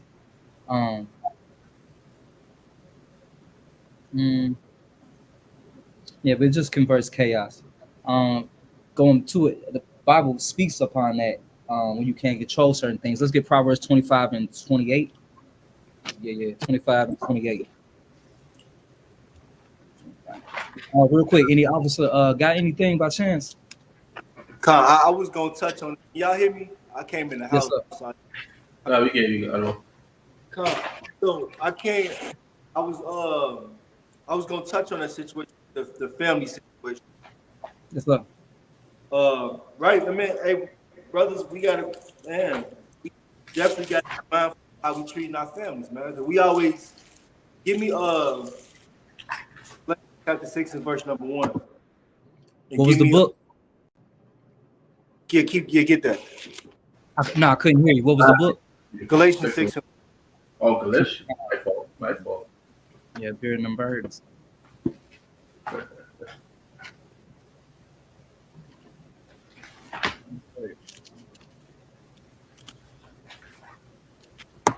All right, guys. You want me to roll and run it? Right, and then give me Ephesians 6 and verse number 4. This is the book of Galatians, chapter 6 from the top. Brethren, if a man be overtaken in a fault, ye which are spiritual, restore such a one in the spirit of meekness, considering thyself. Doing what? Considering thyself. Let's what? Lest thou also be tempted. And we was touching on that earlier, right? Those brothers, us brothers and sisters, right, that are striving to be spiritual, right? That are striving to get that crown of life, right, which is the kingdom, right? When somebody's overtaken in a fault, knowing how to reel that brother or sister back in, or knowing how to address the situation without yelling, right, or being disrespectful, right, is very important. It's vital, right? Because you have to, like I said, you have to consider yourself, right? The scripture let us know that in Sirach chapter 28, verse number 12, I believe that you blow a spark, it increase the flame, but if you spit on it, you put it out. Roughly paraphrase, right? And both of those come from the mouth. You get what I'm saying? So it's saying that if a man be overtaken in a fault, we gotta learn how to be spiritual to be able to restore that one, right? And knowing you can't just talk to everybody crazy, man. Right. Because at the end of the day, what we gotta do, when I was talking about earlier, you gotta drive for other people, right? You gotta bear one another burden. Right, you gotta know the state of your household. You gotta know what people dealing with. Right? You gotta know the traumas of, and it's just not talking about the nation. The people in your house. If you spiritually know what the next Israelite man is going to do, because you went through that, right? You just spiritual enough to know how to deal with it. The Most High gave you the tools to be able to deal with it. Right? He made us apt to teach. Right, so we have to be mindful of that thing, right? Go give me Ephesians chapter 6 and verse number 4, right? Because we always bring out, how to deal with telling our children to obey the parents and honor your mother and your father, right? But it's very seldom, right? We bring out verse number 4, right? Because this is important, right? Read that, Baba Kashan. It's the book of chapter 6, verse 4. And ye fathers, provoke not your children to wrath, but bring them up in the nurture and admiration of the Lord. Right? So we have to be careful. We have to be careful and mindful to not provoke our children to anger with grievous words. Right? Being overbearing, not having a just back. Right? Right? Because hey, there's one thing I learned, man. Children need their father, man. Are you just overpowering them with burdens all the time? You know what I'm saying? Not allowing them time to giving their brain a rest. Now allowing them to enjoy enjoy life. You know what I'm saying? You can grieve a person like that. They can fall out of this thing, right? Right. Being hey, like just being a damn lion in the house, man. Right. Nah, man, you just go get these precepts 24/7. Nah, man. Hold on, princess. 24/7. Put away, right? Right, Salakia, y'all. I'm dealing with children over here. So we have to be mindful of that, man. I'm a yield on that. Get them these strawberries. Nah, that was a perfect precept to go with that. I was trying to look for one too in Colossians to add on. I'm slow on the sword. I can't find it. So, you got anything, Ben Young? I don't got none right now. I was looking for some, but I don't think I got some right now.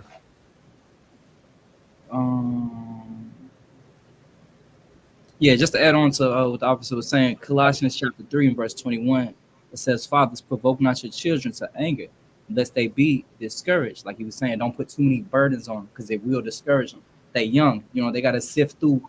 It's a whole world with them in it, in within itself, with them being young. They got stresses and problems in their own life, and it's like, damn, what can a kid be stressed about? Like they ain't got to pay no bills, they ain't got to do X, Y, Z.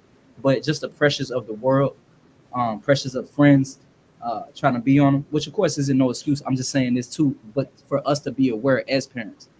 But yeah, I yield on that at that point. But double back and hit that Proverbs chapter 25 and verse 28. Now doubling back just to get back on course what we were saying with that control, lack of self-control, right? The Bible has a name for that, or not a name, but a phrase for that, and it tells you how you're looked upon. Whenever you're ready. There's a book of Proverbs, chapter 25, verse 28. Mm-hmm. He that hath no rule over his own spirit is like a city that is broken down and without walls. Now, this is a smooth parable. I always like this. What's it mean, though? Anybody can get in and out. So anything could cause you to, go off. You know what I mean? Right. There's no protection against your temperament. Right. Spiritually and physically. Like on the spiritual aspect, the physical aspect, when our walls was torn down, etc., it left room for other armies and heathens or whatever to come in to spoil us. All right, we had no protection. That was our hedge. So how much more in the spirit? When you don't have that self-control, etc., you're like a city without walls. All right, meaning what other things can come in and conquer you, other spirits, whatever you take, you bringing that hedge of protection down. So that's why I say it's an outrageous spirit to be angry, just because it brings so much more chaos. Mm-hmm. So you got anything on that? Hey, yeah, Salakia. Yes, sir. And just take into consideration. You came out of nowhere. Let me get there. Hey, no, sometimes people just need to think of it like, hey, just wait, hold on. You got to think about it. You giving somebody power over your body every time you let them go or whatever they're doing. Mm-hmm. You just a city broken with walls just broken down. People just come in and go as they please. You shouldn't allow people to have that much power over your spirit. Right. Good point. So they just come in your day. Right, a city broken down. Right, somebody just coming in as they please, they see something they like, they just run up in there, snatch it and leave. Right, you can't just allow people that power over you. Right. People come in and call, just say something to you, and they go about the rest of the day, but your spirit messed up. You can't be that, man. So a person can't control itself. City broken down walls. Right. You're going to always allow somebody to be able to determine what you feel. You don't even, at that point, you have no power over yourself because they just come and go. You live right in your head. Stop that. Right? I yield. Nah, good add-on. Think about it. Good add-on. If some coming in taking some, you're going to be left with what? Nothing at the end of the day. So you got to put that hedge of protection up, spirit, physical, all that. Keep your mind. I've been yum. Grab Sirach chapter 10 and 21. And I got you. It ain't gonna be too much longer. Just run through some precepts just to, throw it out there. Just when you get in the spirit, just some things just to run back through your mind. Always remember, ultimately, the Most High is in control. He orders our steps. So he places things in our path for us to, work on, to see how we're gonna react, to test us. Um, and ultimately it works out for our good. So we just gotta be aware of these things and glory in our tests and tribulations. We get Sirach chapter 10 and verse 21. God is the book of Sirach, chapter 10, verse 21. The fear of Yahweh goeth before the obtaining of authority, but roughness and pride is the losing thereof. Right, that's very important to understand and know. The fear of the Lord go before attaining authority. So the fear of the Lord is doing what? Keeping the commandments, right? So one of the things would be anger. Before you get to it, both of these people on the screen right here are higher in the ranking system than I am. So with that being said, you got to understand too, before getting a certain position of authority, you have to have the qualities of being a leader. One of them qualities, you can't be quick to anger. Because hence, if you tell one of your brothers to do something, or and they don't do it correctly or how you see fit or whatever, you can't just fly off at the handle. It doesn't benefit anybody, right? Because now they got an attitude to Sarah. Now y'all bumping heads or whatever. Versus being a leader, like, all right, cool, this didn't happen. Why didn't it happen? Okay, because all right, cool. Now I found out you had a situation, or maybe you didn't have a just excuse, and now we build from there. But you just can't fly off at the handle, especially being in a position of leadership. Now that's a couple fold, even going into your household as a man. Your wife might not do something as the weaker vessel, and now you upset with her. You throwing off the energy in the house. You talking crazy, doing somebody a character, just walking around, just in a pissy attitude. You know what I'm talking about? And then that rubs off on her, which rubs off on the kids. Kids in there, and kids feel energy. Kids get the look in, and they just, hey, what, something off. So you got to pay attention to that too. It definitely affects everybody. And then also, yes, sir. 1 second. And then also, when you think about that, when you in that spirit of leadership, if you are angry, man, you got people under you that's going to take on that spirit as well. And then you don't need that, because then it's just a bunch of things that are out of order. But I yield. Go ahead, Ben Yum. I'm just going to touch on the point where you say your Rebbe said at you because of something that you said or whatever. You know what I mean?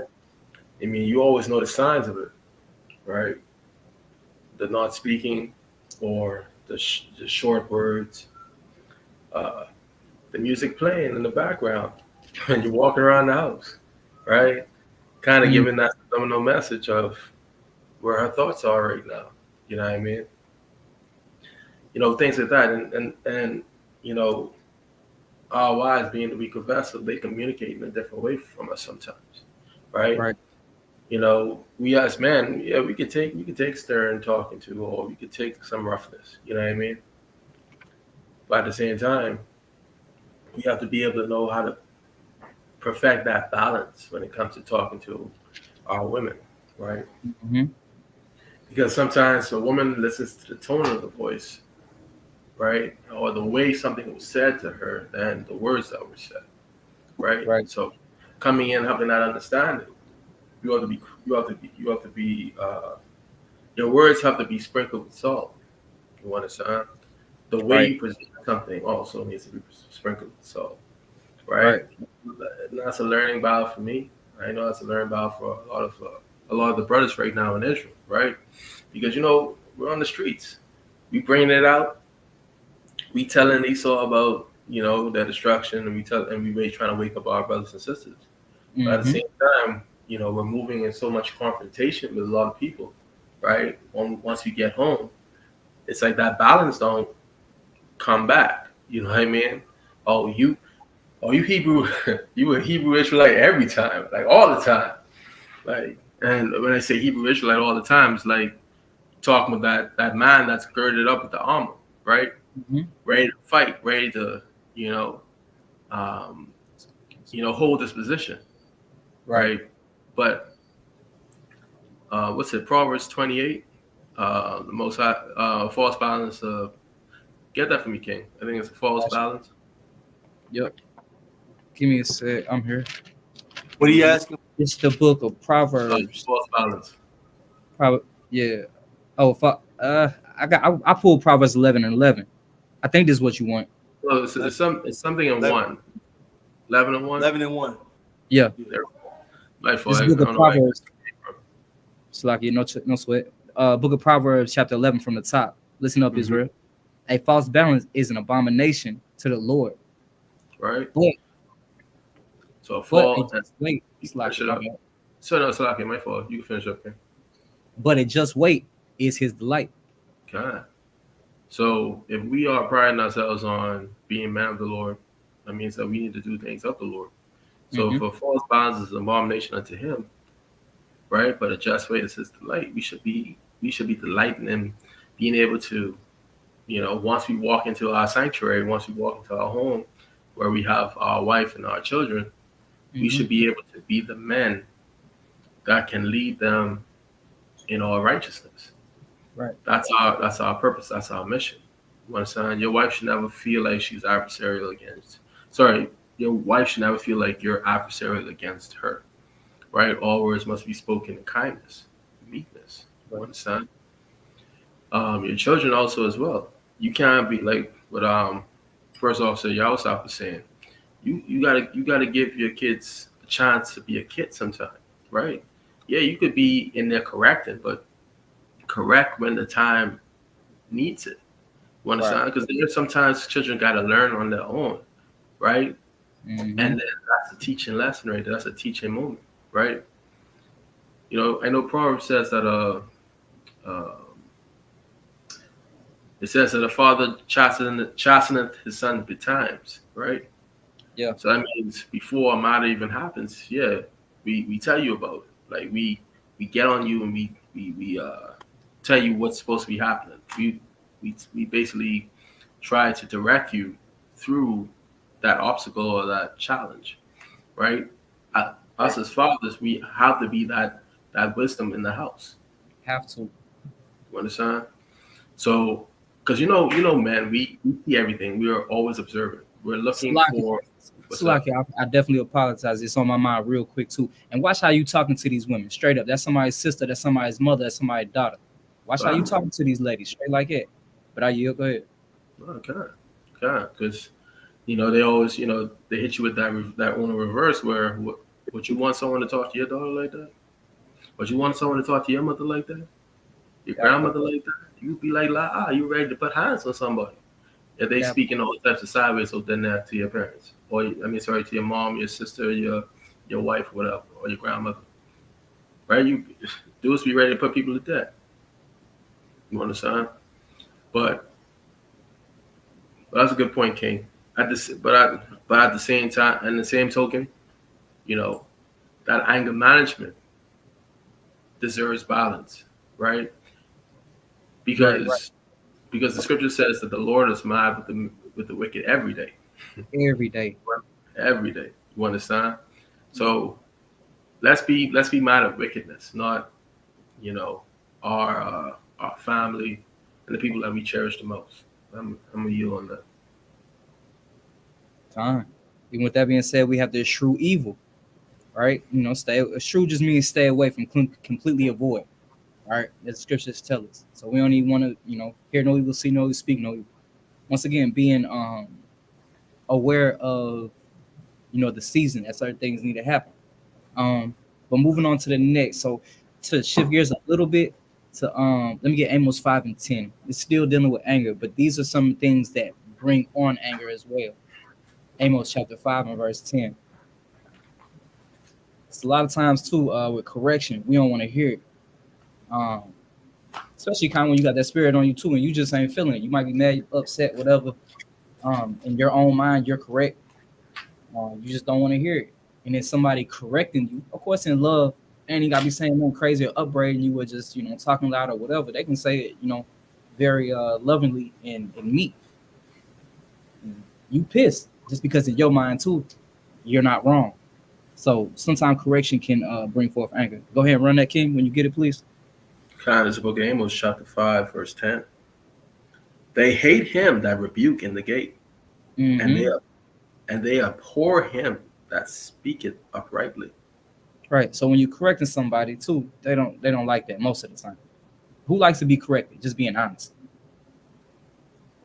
Like nobody really likes to be corrected, especially when you're in your mind and you're like, shit, I don't see where I'm wrong at. Then that comes on that pride. Or excuse me, then that might make you angry. Then that might slide in that pride, etc. Then that rebellion, etc., etc. That's why I said it's an outrageous spirit to have. Not saying that we're not gonna run into this spirit because it just is what it is. We're gonna be tested with it. Nobody's exempt, nobody's special. Um, we just got to make sure that when we are hit with this spirit, shoot, we got the tools and we're equipped. You know what I'm saying? And then we really got to start using each other, man. Everybody got gifts. Everybody got talents. Don't be too prideful to pick up and call your brother, hey, bro, I forgot this precept. What this is? Or, hey, bro, I'm going through this. Don't be ashamed. And sometimes, I'm not going to lie, speaking from experience, I'm like that. Well, I need to, call on one of my brothers, but I'm kind of ashamed a little bit. It's like, nah, I don't want bro looking at me like this or X, Y, Z. But then I'm still stuck going through the same thing, not knowing another brother might be going through the same thing that I'm going through. And he may have an answer for me, or it just, you know what I'm saying? There's some type of solution. But when I hold that, it just get worse and worse and worse. And then you got to think about that. Things can fester and it can take you out of the truth. Things can grow from something so little and then magnify itself. And now you just looking around like, dang, how'd I get here? So definitely, I don't know why that's on my heart though, but we definitely really got to lean on each other. We really all we got, nation not desired. So really, we gotta, each other. Hey, Salaki King. Yes, sir. Your just made a very, very important point, right? She said Israel hates correction. Like that right there, that's going to stop us from getting the kingdom right there. Yeah, it is the fact that we cannot take correction on our shoulders. The fact that we can't take correction on our shoulders and bear that. You understand?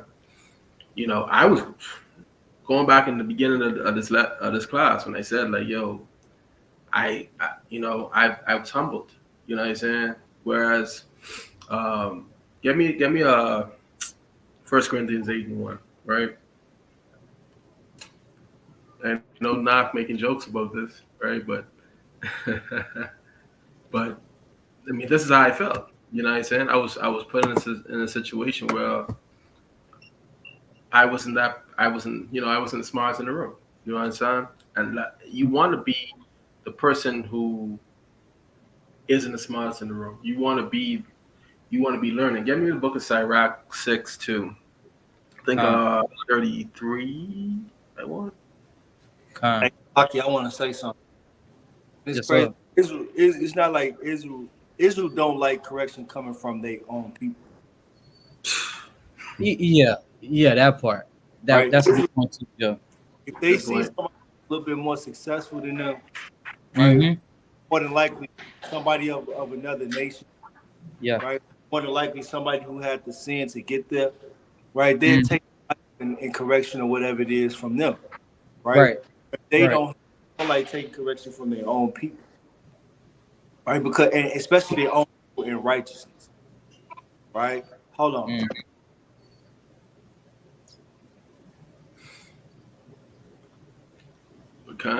Like what Officer Yawasab saying, we don't like to listen to ourselves. How could a man such as myself listen to a man similar to me? You ain't know no better than me, bro. You in the same position I am.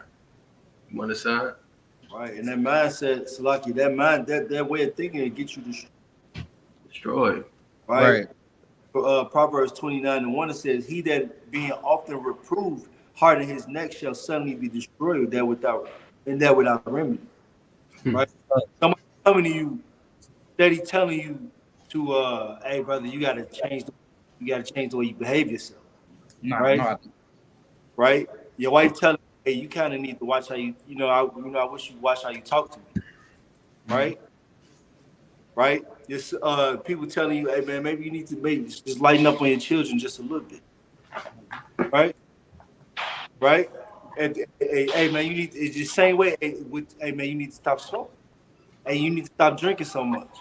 Right? Nah, bro, I'm okay. I ain't it's okay. I'm not doing too much, bro. Right. But then what happens is, right, through the spirit, what happens is, right, you done offended people so much now that they don't want to be around you. That's a right? good point. Yep. You done made right. Now I was right. No matter how much you try to fix. Hey, what about now? Can you hear me? Can you hear me? Can you hear me? Can I be heard? Yes, sir. God, Yes, sir. Yes, So sir. now you where it's beyond fixing. You can't fix it, right? But you've gotten the warnings. People have told you, hey man, watch your anger. Watch how you talk to certain people, Mm-hmm. right?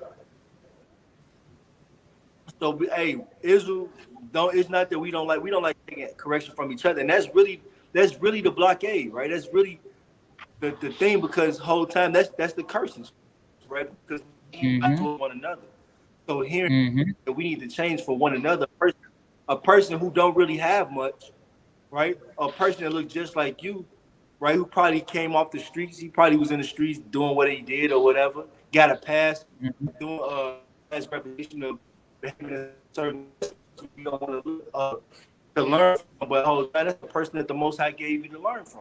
That's why I put Zephaniah 2:1. We got the whole nation not to fight. you make it So those somewhere. desirable.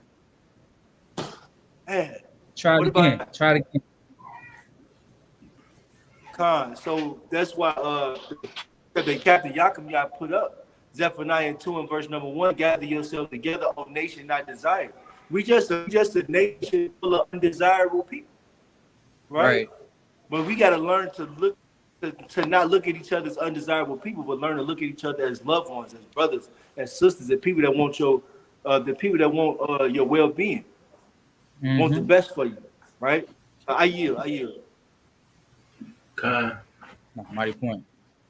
God, but like, God is a mighty point indeed, right? Correction is a big thing, and correction is the way that we show love, right? Right. You still holding Proverbs 27:5? No, I went to. I thought you had 1 Corinthians 8. Oh, my fault. Yeah, yeah, yeah. Give me that. Right? Because I was making a point.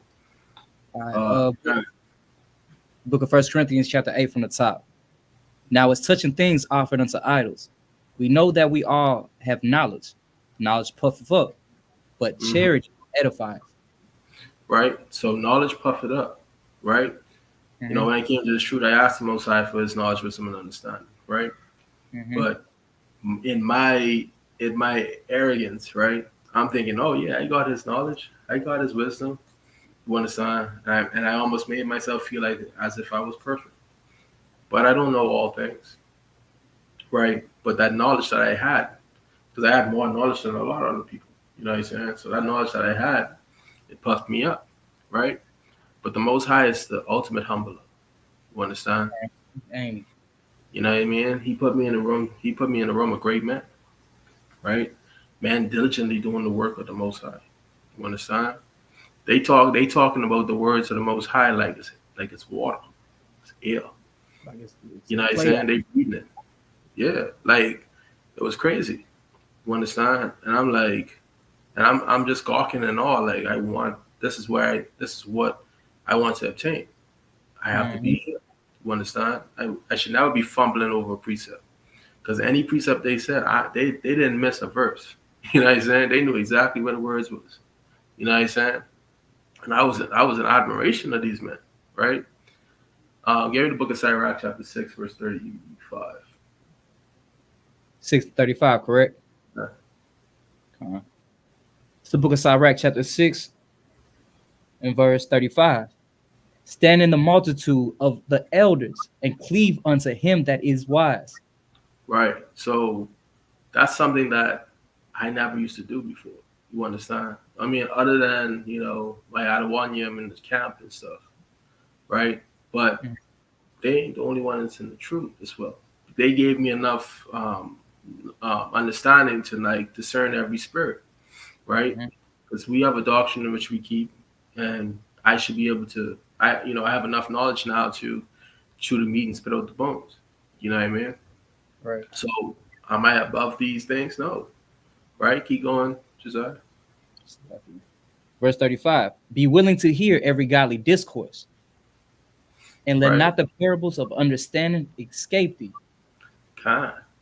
So, we were touching on prophecies. You know what I'm saying? That was a weak area for me. You know what I'm saying? So me listening to, the brothers bring out stuff, I'm like, yo, that's wow. You know what I'm saying? I never even put 1 and 2 shoots, not even 1 and 2. And I would put 4 and 5 together. You know what I mean? It is amazing But to see, though. say again? I said, Slocky, it is amazing to see when brothers get in the spirit and get the peace and things together. It's amazing to see. And in this case, they wasn't just making it up. They wasn't trying to say, this is how I see it. Nah. Right. Like, let's reason it out. Literally sat me down and reasoned it out like a child. You know what I'm saying? But, me being able to be swift to hear, right? Slow to speak, kept me in that situation, right? But touching on the correction part, right? Proverbs 27 and 5. I'm lying my point. Oh, this is either. Oh, you want to do that one? My bad. Hold on.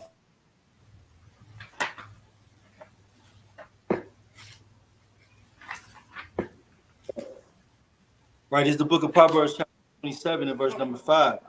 It said, "Open rebuke is better than secret love.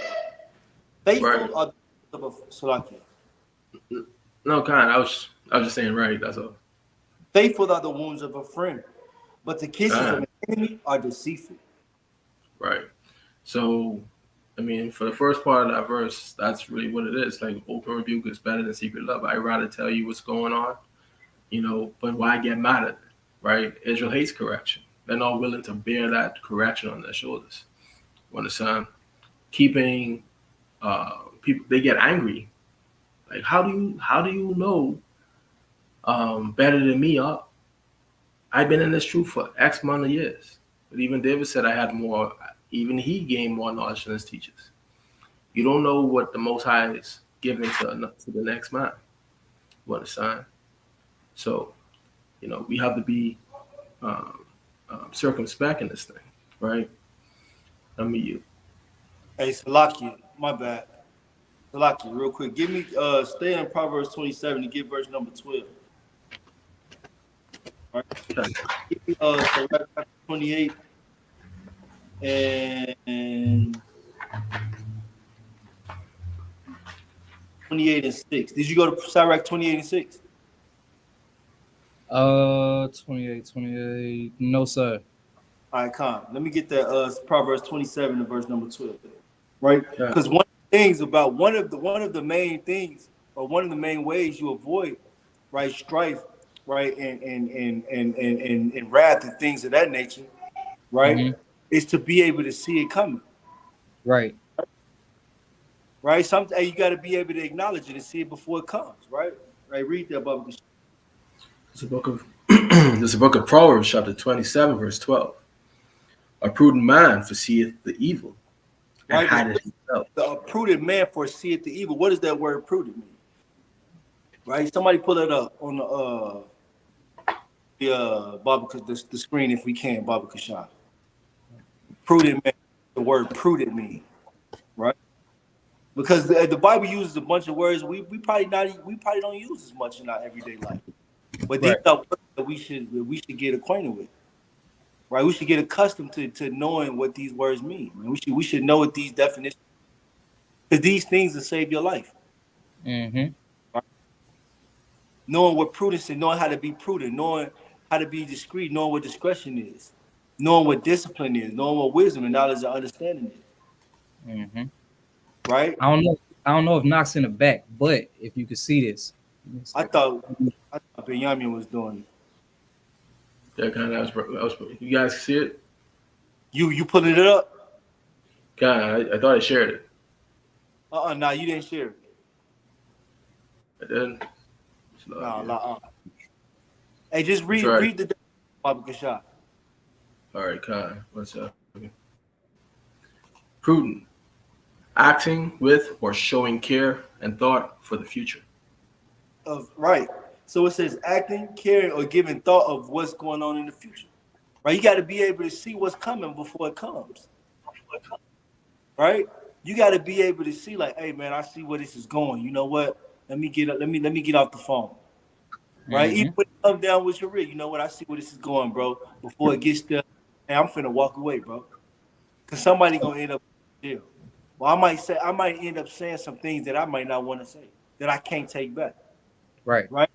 And I not may anger. exactly, right. So it's a prudent man, so like you, what it say, a prudent man foreseeth the evil. So you're supposed to be able to see evil coming from a mile away if you in spirit. If you in the spirit, right? Mm-hmm. Like just like what I put the precept we pulled earlier in First Corinthians chapter 10 and verse number 13, Mm-hmm. right? It says there's no temptation taken that's uncommon to man, right? But the Most High gives you a way out, Con. right? So if you being prudent, you watching, you being watchful, you being mindful, right? You not giving over to wine. Mm-hmm. You know what I'm saying? You kind of Level headed. you say what? Level headed.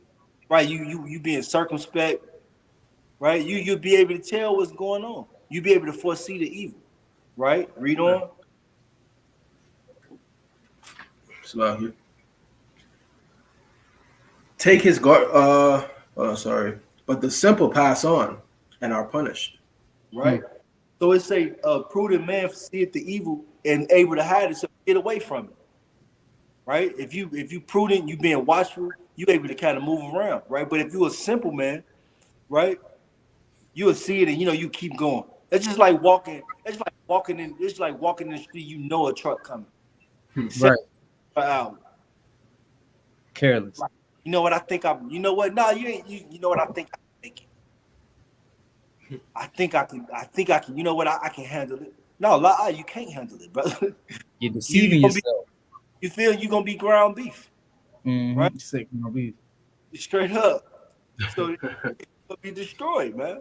So it Right. say a simple man passed on and is punished, man.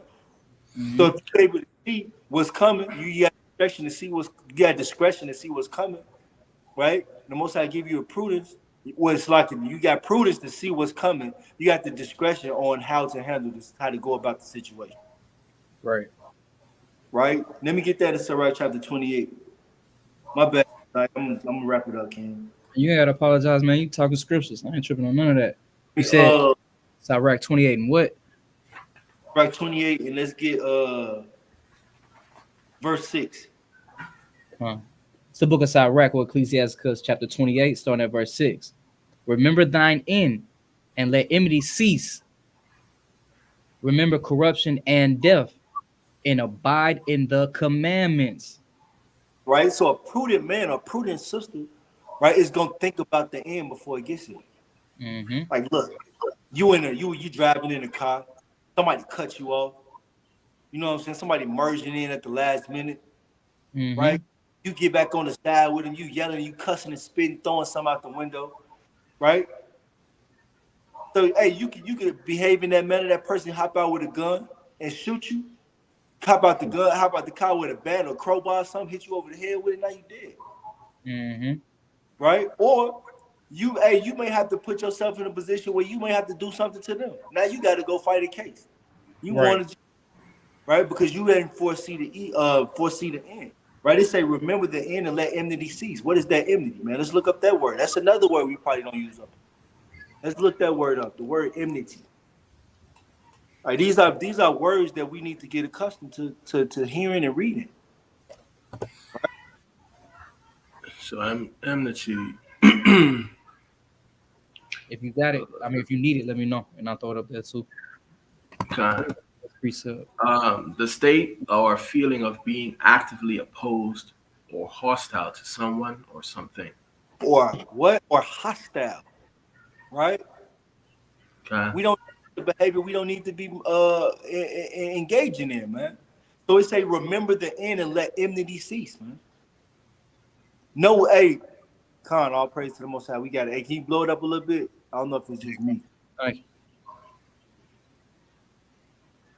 Khan, this is an important word, right? It says the state of feeling or being actively opposed or hostile to someone or something. right? So in Sirach 28 and verse number 6, it say, remember thy end. Remember what you got coming to you. Remember what you're fighting for. Striving to get the what? The kingdom. Right? And let enmity cease. Remember, corruption and death, right? Enmity is corruption, right? And we just read him that's being often reproved and hardened his neck, right? He's going to be destroyed, right? So those are things that we got to continue to think about, right? You got another one that you want to see? Oh, yeah, animosity, hostility. These are the antonyms, not so like synonyms, right? These are the synonyms of enmity. You get what I'm saying? So it say, we say, remember the end, let enmity cease, corruption, death, and abide in the commandments. Right? The commandments teach us to love one another, to be patient, right? To not judge unrighteously and things like that. Right? Agree. Keep reading, Baba Kishar. Read verse 7.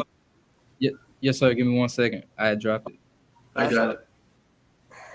Verse 7, remember the commandments and bear no malice to thy neighbor.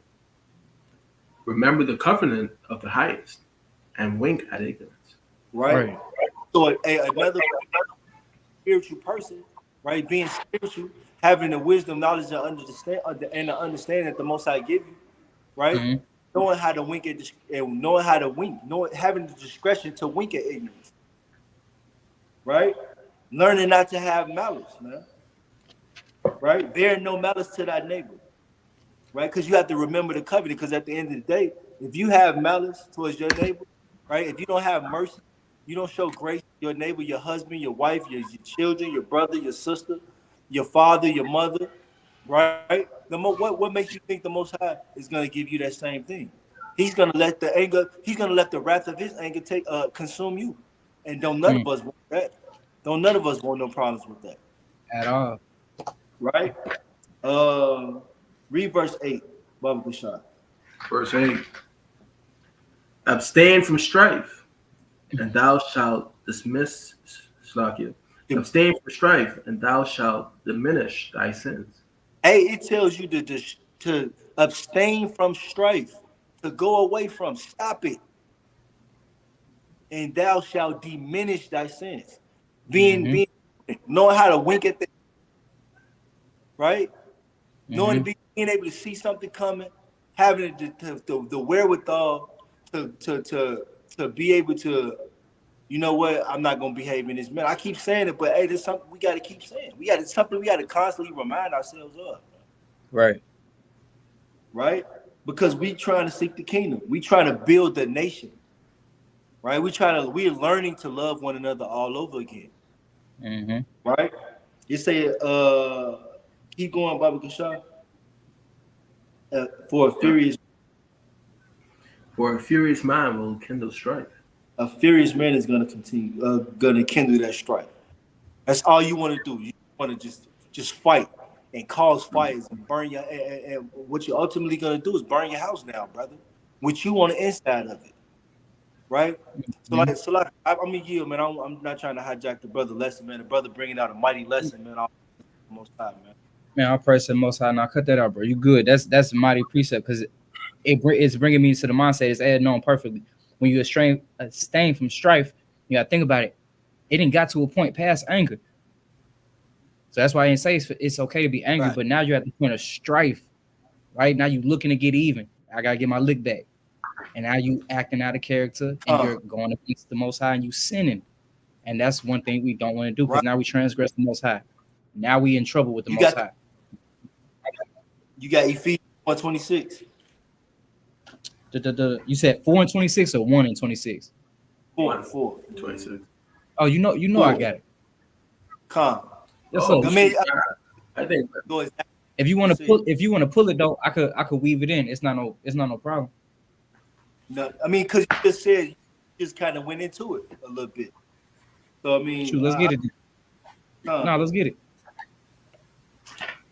Ephesians chapter 4:26. I'm gonna read it for you. You break it down, Baba Kishar. Yes, sir. This is the book of Ephesians chapter 4 and verse number 26. Be ye angry and sin not. Matter of fact, man, I gotta start at verse 20. Man, I ain't gonna, man. This probably Run it, throw up. run it, run it, run it, run it. Start at verse 22. All right. He said that he put off concerning the former conversation the old man, which is corrupt, according to the deceitful lust. And be ye renewed in the spirit of your mind. That ye put off that ye put on the new man, which after God is created in righteousness and true holiness. Wherefore, putting away lying, speak every man truth with his neighbor. For we are members of one another. Be ye angry and sin not. Let not the sun go down upon thy wrath. Never give place to the devil. Right? So it's going into being renewed, man. Knowing how to go, knowing how to handle yourself, knowing putting away those old things, man. Right? Putting away what the world told you was cool, how you handle a situation. Right? In the world, you was taught wrath was cool, man. Right, exactly. Who can go from 0 to 100 the quickest? The quickest. Who can pick yourself off the street the fastest? That part, right. Right? Because one thing in Israel, right, we acknowledge war. Right? That's one thing we're always going to acknowledge is war. Whether it's war of words, whether it's debates, whether it's basketball games, football games, fighting. You know what I'm saying? We acknowledge, that's one thing we acknowledge, war, man. Right? But we war against one another. Right? We warring against the wrong people. Right? So this is what the scriptures is coming telling us. Hey man, y'all tripping, right? Y'all, this is the time where Israel was warring one another and having wrath among their own house, disrespecting their wives, disrespecting children, disrespecting the brothers, and things so forth and so on. Right? It was a separation in Israel coming back from the time of Rehoboam. You know what I'm saying? So the Most High is bringing us back. He's teaching us how to come back together as a nation to love one another. So when these nations do try to come upon us, and we dealing with we're dealing in righteousness, the Most High is gonna fight our battles via us. Right? So we have to learn how to not be angry with one another, learn how to build a nation with one another, and learn how, if you do have a situation with a brother or sister, you know how to restore in the spirit of meekness. Right? I yield. Very mighty point, very mighty point. So, but I was telling you too, it's all right to be angry. Just don't make it, don't let it go further than what it needs to. So, in your anger, even if you need to get counsel, that's most of the time too, just hypothetically, if it's with a person, one of our people, whatever, that's when we got to exercise Matthew 18, 15 on down. I think that'll slow up a little bit of anger. Your brother should be able to hear you. Search the scriptures, lean on the scriptures, ultimately lean on each other. We should be all right. Did anybody else have anything before we bring up another script? I got some. La. I got some. Yes, You said la. No, I don't have it. Oh no, I got some. Yeah, go ahead. Read the book of Proverbs, chapter 13. Start 2. So 13 and 2. Yeah, I mean, you brothers bring on some mighty points. You understand? I was trying to get in there, but I'm bringing it up right now because I think that Ephesians 4 tied into the point as well. So, it's the book of Proverbs, chapter 13, verse 2. Listen up, Israel. A man shall eat good by the fruit of his mouth, but the soul of the transgressor shall eat violence. Right? So words are important, right? In a situation, we have to be prudent. We have to use our discernment. We can't just say what we feeling at that time. You know what I mean? Because guess what? You say the wrong thing to somebody, you might not even be trying to mean offense by it. But that other person, you don't know what type of spirit's on them. You understand? So you also need to be careful of the words you speak, because that could present violence towards you. It might not be you putting the violence on the person, but the other way around, right? Keep going. Verse 3, he that keepeth his mouth, keepeth his life. Say that again. He that keepeth his mouth, keepeth his life. That's word choices. right? You're going to be judged according to every idle word that you speak, right? So if you can't speak uh, good words, might as well keep your mouth shut. You got nothing good to say, don't say none at all. Exactly. You don't got nothing good to say, don't say nothing at all. Perfectly said. Keep going. But he that openeth wide his lips shall have destruction. And Sirach said, a furious mind cannot be justified, for the sway of his fury shall be his destruction, right? So, I mean, it's playing upon tables right here. Keep going. Verse 4, the soul of the sluggard desireth and have nothing, but the soul of the diligent shall be made fat.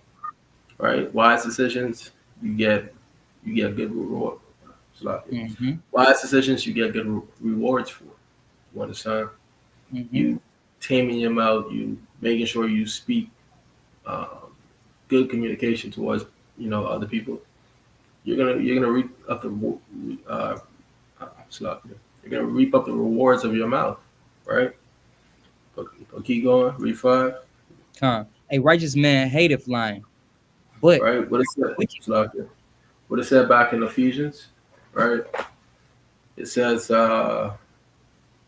"Wherefore, putting away lying, speak every man truth with his neighbor, for we are members of one of another." Mm-hmm. You know what I'm saying? You got a righteous man. He hates lying. Mm-hmm. You know, people get killed over lies all the time. Right. Why am I lying to you about a situation where it's easier to tell you the truth?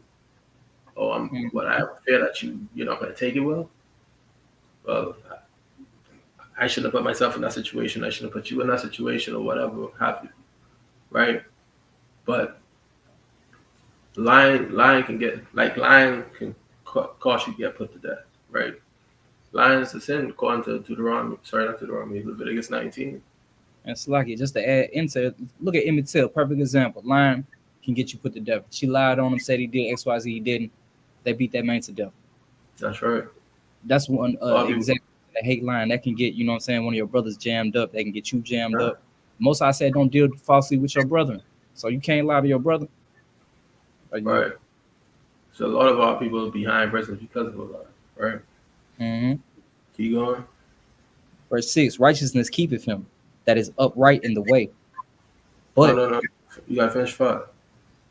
Salakia. Yeah, you're right, Salakia. Verse 5, a righteous man hateth lying, but a wicked man is loathsome and cometh to shame.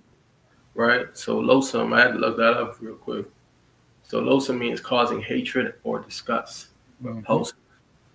Right. So it's saying that a wicked man is repulsive. He's disgusting. Mm-hmm. He's hated. You know what I mean? So, I mean, just according to the things that we're bringing out, right? All these things have to do with the way you handle your situations through the communications out your mouth. Because whether that means you're communicating out of anger, you're communicating out of guile, corruptible communication. You're intentionally trying to hurt a person with your words. Mm-hmm. You know, these things that we have to take into account, and the Most High will remember all words that you said. One side. So I'm a yield right here at 5. Just to add on to this point, if you can, give me a Sirach 23, no, Salakia, Sirach 27 and 30. I got you. And then stop, do me a favor, can you give me Proverbs 10 and 19? If you can, I got that for you too. Yes, sir. It's Yes, the book of Sirach, chapter 27, verse 30. Mm-hmm. Malice and wrath, even these are abominations. Say that part again. Malice and wrath, even these are abominations. Keep going. And the sinful man shall have them both. Says sinful man has them both. That's both. Tough. So you sinful, you got both of these, and these both come from the anger spirit, right? And then they mutate into something even bigger, which are sins at this point. So malice would be an intent or a desire to do evil, right? And then of course the wrath is extreme anger and going into being vengeful. Most High told us vengeance is his. So ultimately, this puts us into a spot to transgress against the Most High, which ultimately can lead us to death if we don't repent. So we want to be mindful of these spirits. And it says, "Sinful man hath them both." So if we do find ourselves in this spirit or whatever, we do need to get back to fasting, praying, and abstaining from certain things that is pushing us to have these particular feelings. Let me get that Proverbs 10 and 19. I ain't gonna keep y'all too much longer. Y'all got stuff to do on the Sabbath. It's the book of Proverbs, chapter 10, and verse 19. In the Mm-hmm. multitude of words, there wanted not sin, but he that refraineth his lips is wise. Right. So now think about it. Every time something's finna go down or some type of commotion or a problem, it's always a lot of yapping. Before a fight, it's a lot of yapping. This. And then that leads to what? More strife, more contention, more etc. Versus, you can control a body of the tongue and not say nothing to nobody to the point where this is like, man, look, like Officer Yah, what I was saying earlier, you gotta see a prudent man sees the evil. Like, man, I see where this is going. I'm gonna go ahead and humbly bow and remove myself. When I calm down and you calm down, maybe we can come together and finish debating that cause. But as of right now, it's just not fruitful. And you just don't want it to kindle up anything more than what it needs to be. So just being wise and circumspect. Once again, it always goes back to that, or still goes back to that, having discernment and knowing there's a place and time for everything. Just tying all these scriptures back into each other. Let me get Proverbs 27 and verse 4, please. It's the book of Proverbs, chapter 27, and verse number 4, and it reads, "Wrath is cruel." Wrath is what? Wrath is cruel, Mm-hmm. and anger is outrageous. But who is able to stand before envy?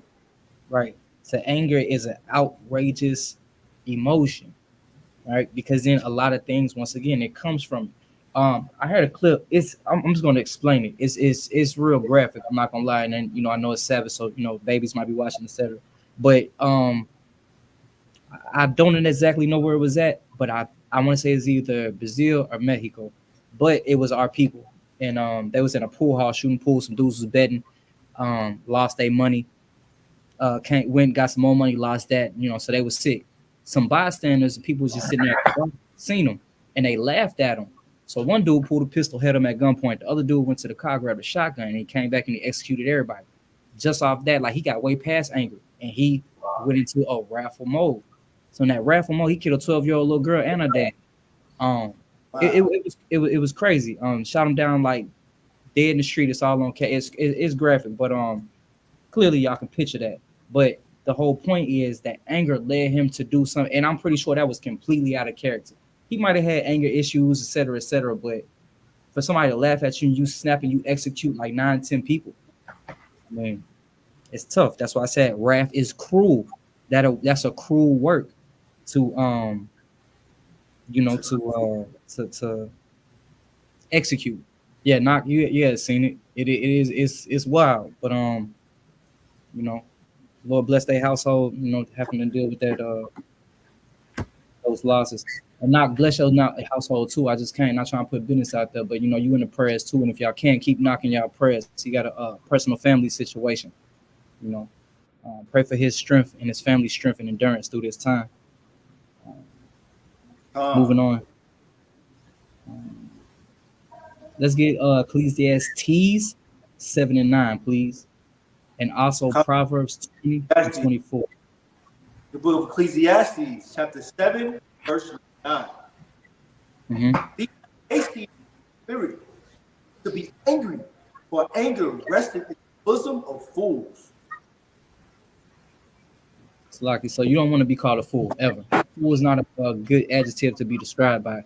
And you don't want to be quick to anger. It just doesn't profit nothing. It always usually ends up in a negative undertone, and it just rubs off a bad spirit. So you don't want to be quick to anger. The Bible says it's multiple times. That's why we have all these precepts. I ain't gonna touch on that too much longer. Let's run to the next one. Proverbs 20 and 24. Book of Proverbs, chapter 20, verse 24. I got them sticky pages now. Yeah, you all right. It's a classic real quick. Man's goings are of the Lord. How can a man then understand his own way? Man, simple. Not deep breakdown, nothing like that. We don't know what we're doing. I ain't gonna lie. Throughout my whole life, I always tried to make a plan, but the Most High always guided my steps. Like I just it, the Most High just guided me. He all praise too, because He had mercy. So by saying this and bringing this point out, the Most High guides our steps. So even when something does happen and it may put you in an angry uh, disposition, you gotta think this is the Most High. He tested me, so I really can't be mad. Who am I mad at? The Most High. Unless you're being introspective and you're like, well, this is my fault. I could have did X, Y, Z better. Then I can understand, you being upset with yourself. But ultimately, just understand the Most High does everything. He's in control of everything. So sit back, enjoy the ride, and do what you're supposed to do. Don't get too stressed out.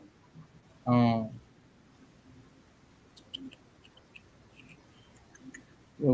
ain't got too much more.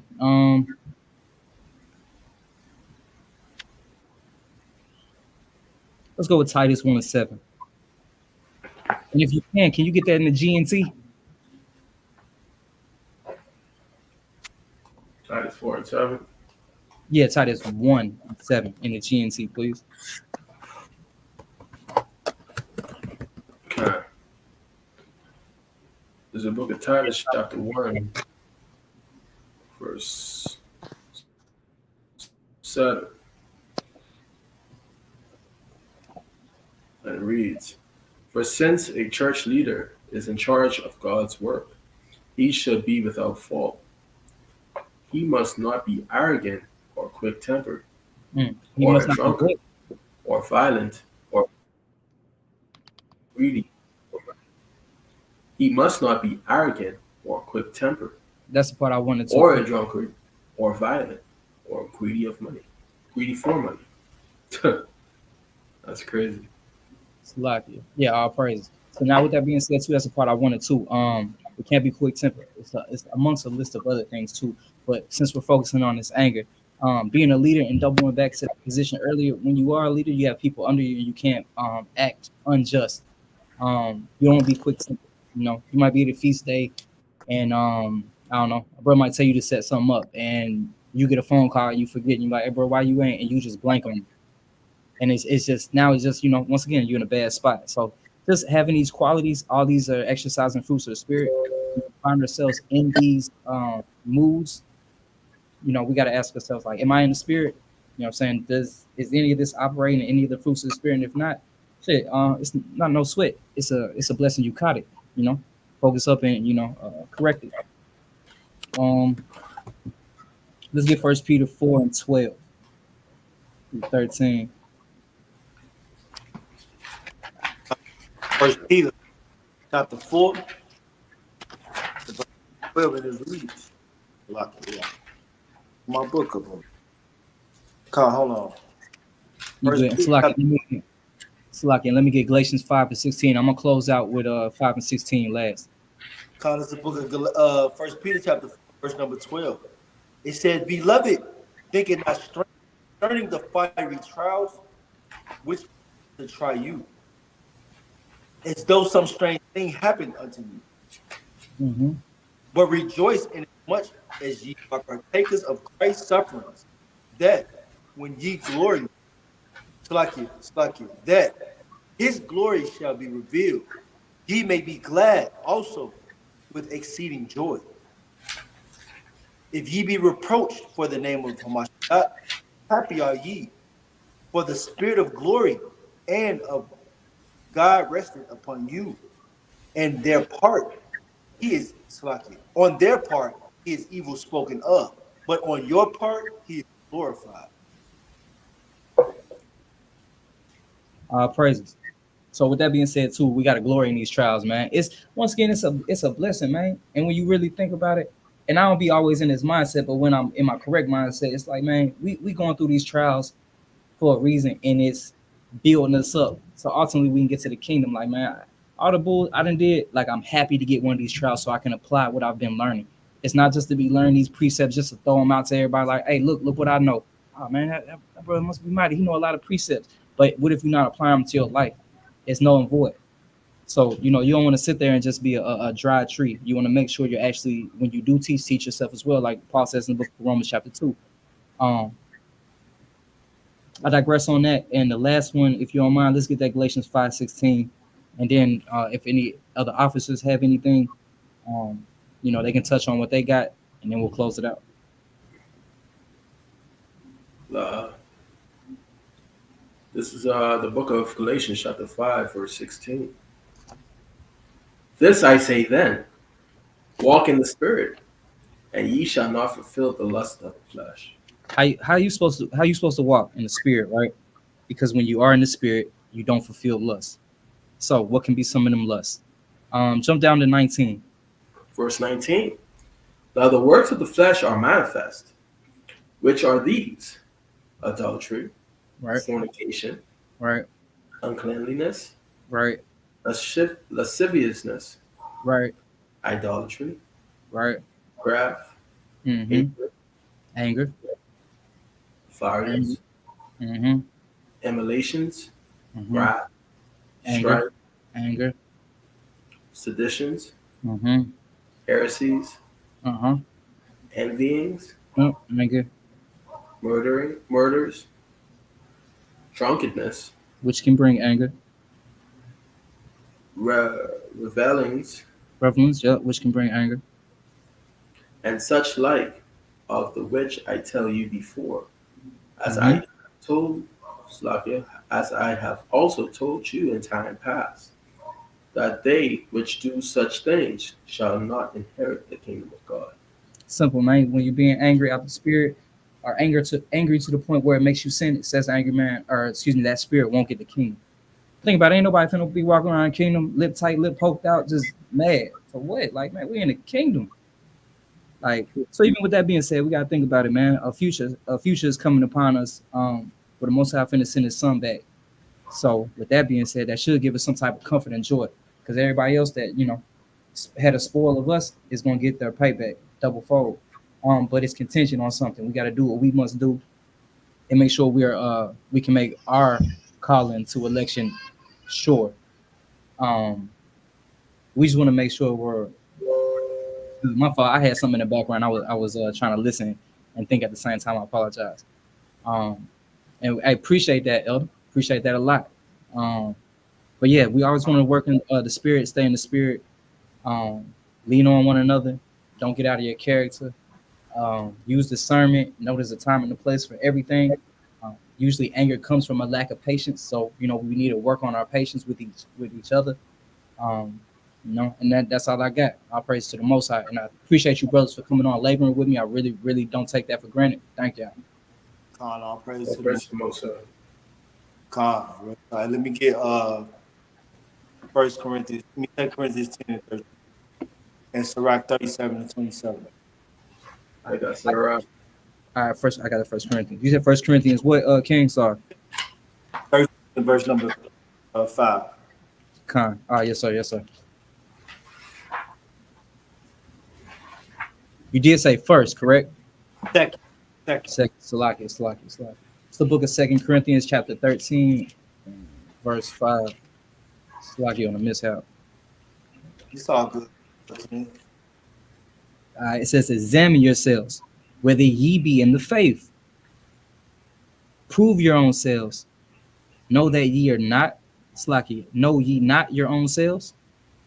Hey, How Salaki, that, yes, sir. right? Scriptures is telling us constantly and examine yourselves, man. Right? Brothers brought out precepts, mighty precepts through the Spirit, right? On how to handle these situations, right? How to see these things coming. And when they do come, like how to handle the situation. But it's up to you, right? To apply the precepts, right? We can get the precepts. We can't apply the precepts for you. Right. And it's up to us to apply the. We can call all the precepts we want to, right? But if Right. we not walking this thing, we being hypocritical. So that's why, hey, you have to self-examine, right? Yes, sir. Whether you, right, examine yourselves, right? Don't be a person that just say and don't do. Don't be like the scribes and Pharisees that Christ was talking about, right? Right. He say, but what they tell you to do, do it. But as you see them do, don't do that because they say and do not, Right. right? So us as brothers, right, and sisters is looking to be spiritual, right? We want to constantly examine ourselves, right? Finish that out, Bible Kashaf. Yes, sir. How that Hamashiach Yahushai is in you. It said ye be reprobates. Right? And God forbid any of us are reprobate. Lord forbid, definitely. Lord forbid, Yahweh forbid, man. Please. Right? He's not giving us over to our own heart's lust, man. God is Right. thinking all manner of wickedness is okay. God, Right. because it's a lot of brothers and sisters out here right now that's reprobate, man. And we got to continue to pray for them. Right. Know how to and be in the spirit when we deal with it, right? Then let's get that in chapter 37 and verse 27, and we close out with Daniel chapter 7 and verse number 18. Yes, sir. You said that Sirach 37? Con, Sirach. What verse? 27, King. 27. Love you. Yes, sir. This is the book of Sirach, chapter 37, verse 27. My son, prove thy soul and thy life, and see what is evil for it, and give not that unto it.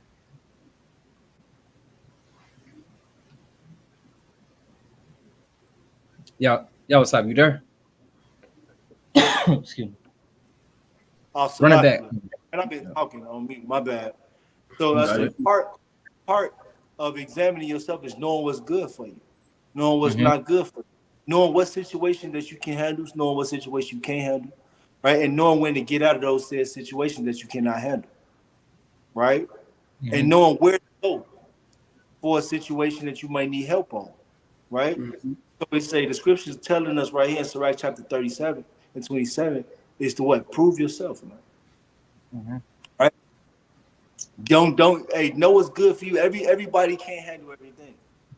Right? And the things that you can't handle, right? Hey man, don't deal with it. Some people can debate, some people cannot. If you ain't got the spirit to debate, don't jump in that water. Straight like it. Right? Some people got the spirit to be able to sit through a situation and remain calm, not walk away and deal with it right there in the moment. If you're not one of them people, don't jump in that water. Agree. Right? But hey, read that one more time, Baba Kashaf. Okay. My son, prove thy soul and thy life, and see what is evil for it, and give not that unto it. Right. So, brothers and sisters, don't be given to wrath in these last days. Right. The strife. Don't be given to enmity. Let enmity cease, man. Let us build this nation, right, and show these babies how to grow up and continue this thing that the Most High has entrusted us to help build, man. Right. Right. With that, I'm a yield. It's like I about to say I misspoke. Just to add on real quick, and I'm done. I promise y'all. And I appreciate the chat, everybody watching. Thank you for your patience. Thank you for your precepts, your attention span. Thank y'all for the spirit. Sirach 3 and 21. Just to add on what the officer was saying, it says, seek not out the things that are too hard for thee, neither search the things that are above thy strength. So when something is too much to you, just let it go. You know what I'm saying? The Most High gonna order everything like he's supposed to. But I yield. Slack it. But Yum, what you got? Oh no, I was just taking my apocrypha off my Bible. That's all. Yes, sir. Getting Daniel 7 and 18, right? Yes, sir. Okay. This is the book of Daniel, chapter 7 and verse 18, and it reads, but the saints of the Most High shall take the kingdom and possess the kingdom forever, even forever and ever. Amen. So Lucky, so we got an announcement. All right, the Hebrew Summit. Right, we're going to announce the Hebrew Summit. It's going to be the 21st annual Hebrew Summit, right, hosted in Greensboro, North Carolina. Right, that's Greensboro, North Carolina on Saturday. No, to Sunday, September 1st. In House of Saints, we're going to be hosting the Hebrew Summit. right this year. All praise to the Most High. Look out for more information on that. If you want to actually get more information on it, go to anointedhouseofsaints.org, right? anointedhouseofsaints.org, right? Or masharayasharala.com. That's MASHARAYASHARAHLA.com, right? To get more information on that, how to support your brothers, man. Come out, man. We would love to see y'all come out, man. We brothers planning on coming from all over the country, right? Lord willing, man. So we would love to see y'all faces there, Israel. You know what I'm saying? It'd be mighty to meet y'all, man. So a lot of people I haven't met a lot of y'all, man. So it's mighty here. So all praises to the Most High God for that. Mm-hmm. Oh, All praise to the Most High.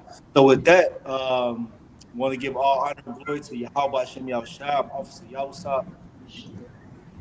Social Kasai. Also, Benyamin. This has been another Sabbath morning brew. Kwam Yasha. Kwam Yasha. Shalom. This is not a test.